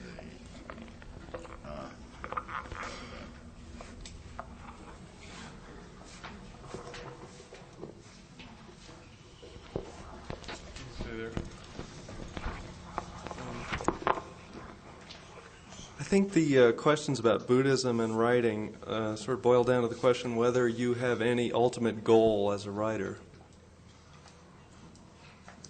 No, writers, I don't think, have ultimate goals. They're simply concerned with writing, any more than a painter has an ultimate goal. Maybe complete objectivity in your writing ability would be a goal of writing? I don't see writers as being concerned with ultimate goals. Our painters, our filmmakers. And that, as I say, is where I feel a certain divergence with Buddhists who would regard a lot of the material that goes into writing as sort of a distraction for an ultimate goal that they do have, which is this thing known as enlightenment. I go into that in a book I wrote that is compiled with some notes I made during the retreat diaries, which should be available at the Books and Plants in 2 weeks. The sort of my divergence of not of interest but of purpose. Is that a title? Pardon, yes, the Retreat Diaries. Yes. Do you find it useful to make any distinctions between being a writer and any other part of being human? Well, no, I don't think there's any real distinction there. It's just that the same applies, I think, to any occupational group. Like a doctor is human, but he's still a doctor, and he's thinking about, or should be, thinking about medicine a good deal of the purely time. occupational. Yeah. Except that a writer's occupation goes on 24 hours a day. So there is no other part Well, of life than being a writer. No, I would say that you're always there as a writer. And, see, unlike a lawyer, doctor, and engineer, you don't leave it in the office. Wait a minute, Alan. You've got your thing on this. Getting back to ultimate goals, haven't you had ultimate goals at one time or other in writing, as a raid on the inarticulate or some sort of a almost in military terminology? I think you've used a few times as sort of an avant-garde expedition into unknown territory, and even earlier, there was some notion of a final fix. Either through writing or certainly through experience or through examination of experience, of which writing was one means. So the writing is a means of examining experience, or has been for you at one time or other. So in some respects, there's a little element of camp when you say that a writer just writes, because there has always been some secret ambition. Well, I don't know. Have you so purified your writing now that it is just pure writing? No, Alan. I've simply lived a little longer, and the point is that what may seem to have been a goal turns out to be just, should we say, one goal that leads into others and so on. And like the final enlightenment that seems to recede and recede and recede. Well, that's parallel to Buddhist practice, yes. Because the concept of enlightenment finally disappears. Well, exactly. Exactly, yes. But perhaps if you were fully enlightened, you wouldn't need to write at all. Yes. This last year, I believe, has a question.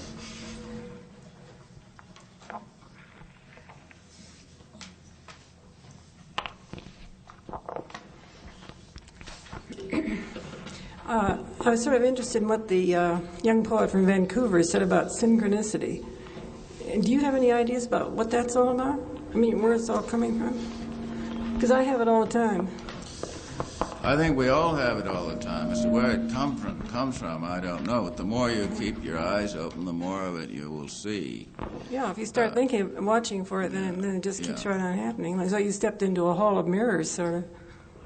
That is, for example, lots of times I take a walk and I'll see somebody here, and then I'll see the same person about 5 times around the town.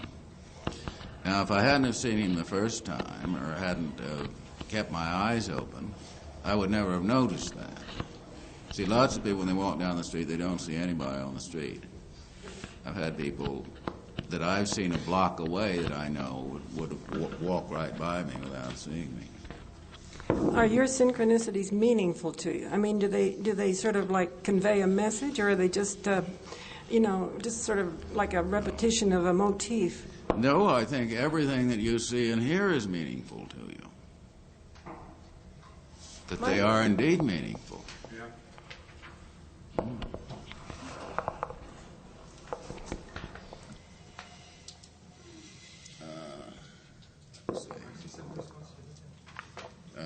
Yes, I think he had something to say about synchronicity.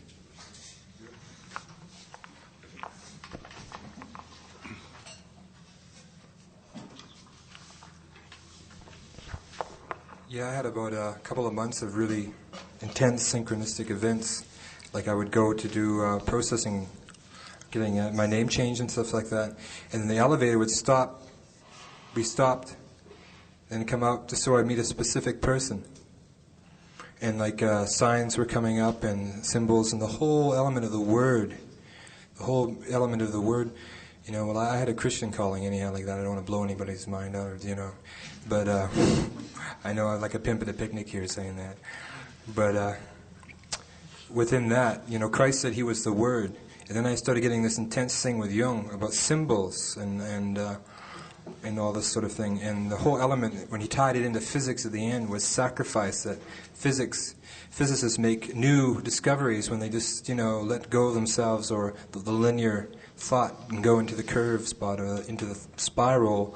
When they give up who they think they are and what they think it is they're trying to achieve, it achieves its own end. Yes, I agree. I think all discoveries are made that way. All new discoveries. Yeah. Let's see if somebody else over here.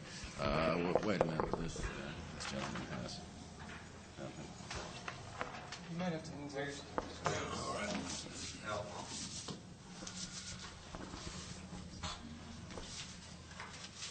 All right. I wonder if you watch the gestures in people. I remember in a writing course that I had, it was fiction writing, that you were supposed to know all the gestures that were being made by people, and therefore you could describe these gestures as you were writing the story.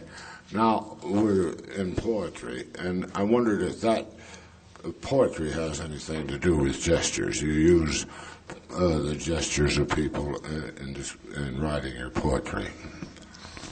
Yes, I should say it certainly has something to do with any writing, because words are frequently accompanied by gestures, and certainly gestures would have a great deal to do with poetry that's read aloud. Well, you have to be very observant of your environment all the time, don't you, to be able to write?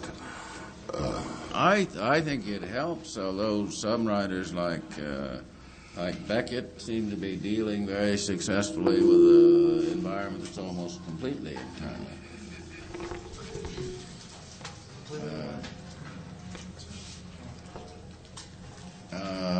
Was there someone over here? Yes. I think.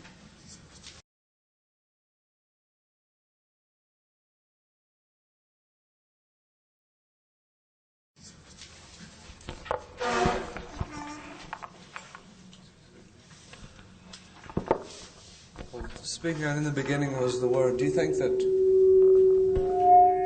man, as a result of his having to survive, develop the word, develop language, or do you think that the word virus developed man, since he is the only animal that uses it, and is the only animal, like you said, that binds time, that can communicate? Do you think he developed this through his survival, or do you think that this was somehow given to man, or was discovered and then created his intelligence, created his ability to bind time? Well, I think it's very difficult to say. We simply don't know.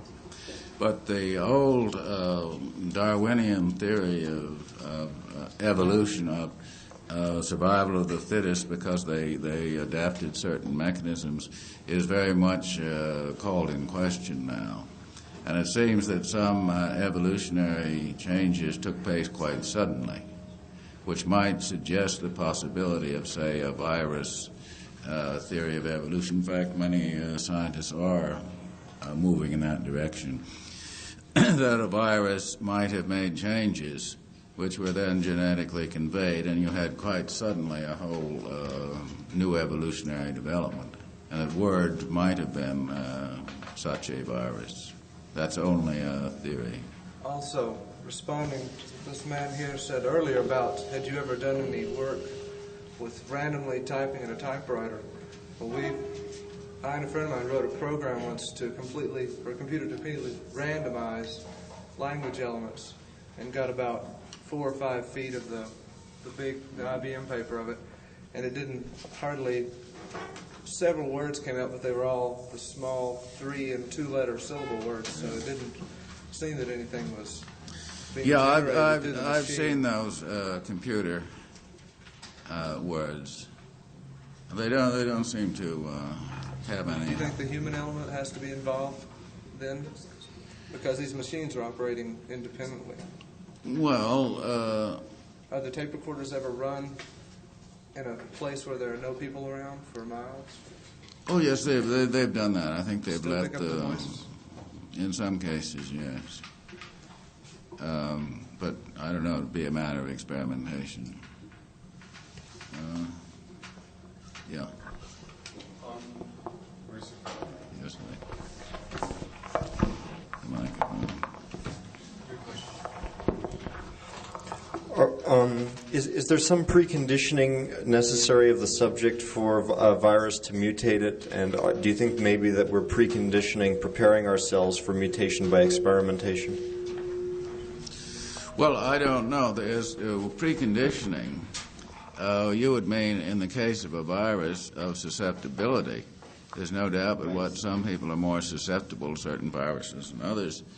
That is that we in the West carry all sorts of viruses around with us to which we are immune. And as you know, when they contacted people in the South Seas, people died from colds and flus and all sorts of things that we are not affected by. So maybe it's not being exposed to something that makes you susceptible to it? In many cases, yes. For example, if new illnesses came in from another planet, that's what they're very much worried about. That we might have no resistance to them. Yeah.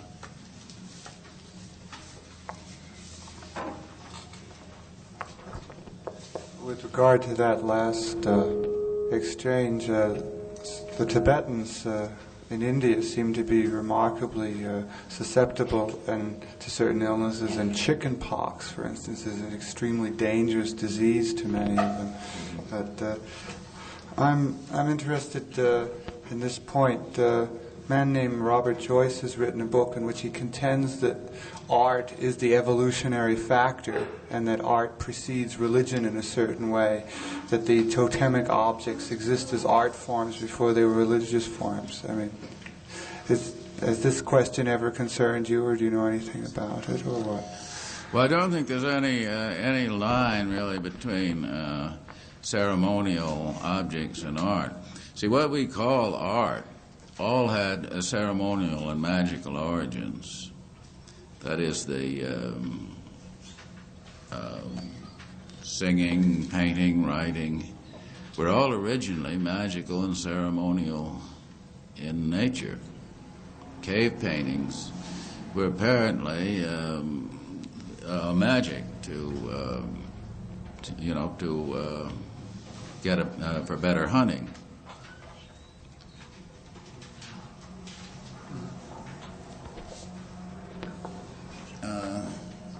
Yes.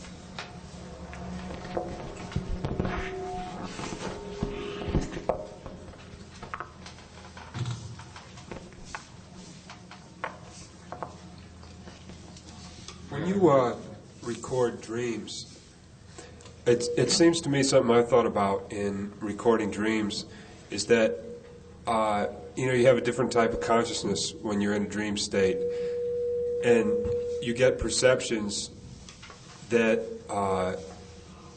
may not be in the same type of symbolism as we have in our waking consciousness. And when you wake up, it seems to me like often we interpret things before we even formalize a concept about it or something. When we look at something, we instantly interpret it. It's like pre-verbal even. And when you try to record a dream when you wake up, it seems to me that possibly you interpret it on the spot. You take the images you had in the dream and you make words out of them when they may not have been words in the dream at all, and visual images, and that this seems to me to be an explanation why, if you don't write it down immediately, then say you go back to sleep and you wake up, you can't remember it at all because you really didn't perceive it in words or visual images as you would in a waking state. In some cases, yes, but I've had dreams that were, of course, you've got visual images in a dream. You want to remember it, you just write down, say, a warehouse or a school or whatever was there. So, in other words, the dream does not have to be. I have had dreams that were extremely difficult to translate into any terms. There seemed to be some symbol systems with which I was not familiar. They couldn't be translated into visual or into verbal terms.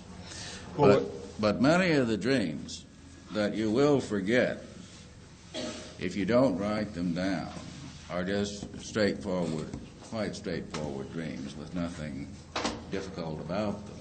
That you went here, you went there, you saw this person talk to that person. And if you don't write those down, in very many cases you will forget them. Now, why, I don't know. Well, what I was thinking about is that you,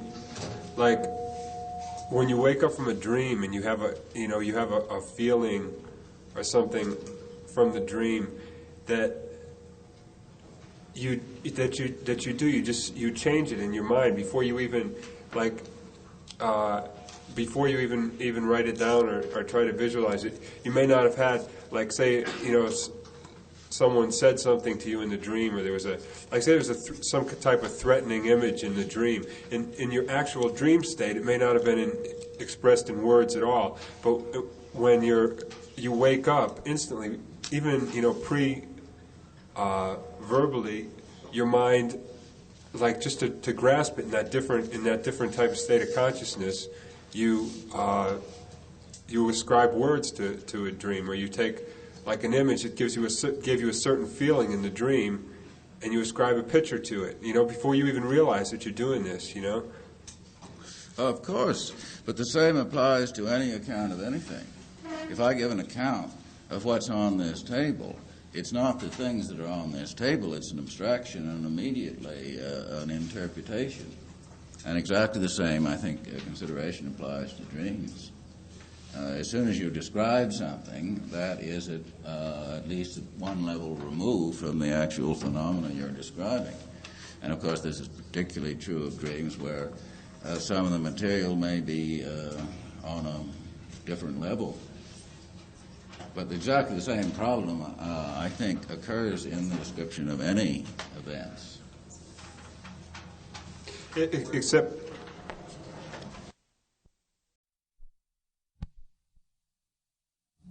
now you have a complicated dream, it may be much more difficult, just as you are trying to describe on paper any complex phenomena.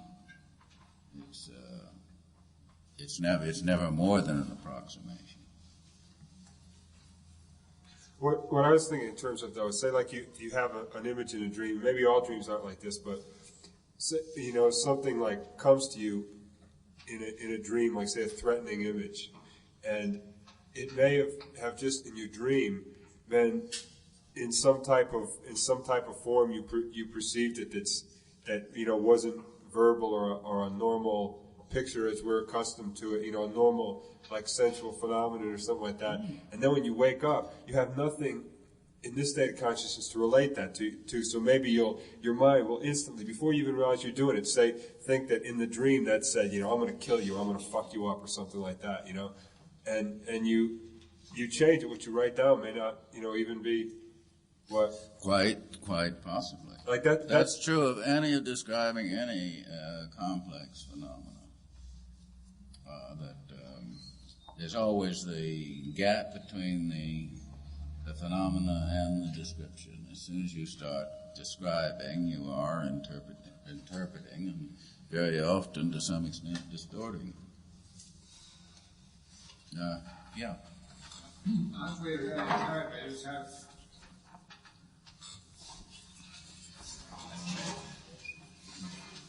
Umbilical cord. We're terribly afraid in the West of nonlinear thinking, and the discussion in the last 5 or 6 minutes has really been centered around that also with words. There are infinities of sequences of expression. We were talking about monkeys earlier. We have 123 separate signals, which we have been able to observe. Now there may be 10,000. But we constantly want to impose order on a universe which may be semi-chaotic. Now, when we talk about dreams, we have really non-linear thinking. While I'm talking, you have been talking, I've been thinking in a linear way. You get from A to B, you answer a certain question in what seems to us a logical fashion. And there is really this tremendous resistance to and questioning about dreams, which I don't at all understand, because most of our thinking this afternoon, alongside the linear thinking, has been very nonlinear in observing, people moving around, colors, smells, and so on. And it's not quite clear to me why in the West, and perhaps this is what the Institute here may try to resolve to some extent, it's impossible to resolve it, namely some kind of combination, some kind of acceptance of unlinear thinking. Some of the mantras and some of the drawings, which I've seen, Tibetan drawings and so on, again, seem to try to impose order, but within the possibility of disorder, with the possibility of non-linear advances. So I'm not, there is no threat in dreams, really, and what you have been doing is, of course, writing in non-linear fashion, which is, in fact, 99% of our thinking. Yes, exactly. Finally, somebody has done it. Exactly. I certainly agree with that. Let's see, yes. I think there's someone over here.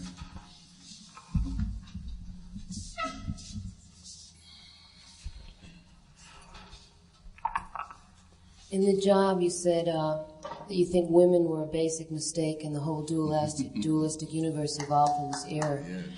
And then another part, you said, I think that the whole anti-sex orientation of our society is basically manipulated by female interests because it is to their interest to keep sexuality down. That's the way they hang on to a man or latch on to one. And then he's not supposed to do anything else. It is the vested interest of the female sex that is anti-sexual. And I wonder if you think that that's innate in our species or if it's learned. I think, no. Yes. I have had occasion to revise my opinions there. Anyone who doesn't change his mind, just isn't keeping his mind open. No, I think it's largely learned. Because you can observe, as Margaret Mead has done a lot on this point, of observing the role of women in different societies, and you see that it is, certainly to a good extent, determined by the culture, rather than being anything innate or biological. Now, I was talking there of Western society, in a very narrow sector of Western society, which was a more or less matriarchal society in which I was brought up, which was in St. Louis, was sort of on the borderline of the Old South. And the Old South was certainly a very matriarch-oriented, still is, I guess, culture. That's only one culture. Yes.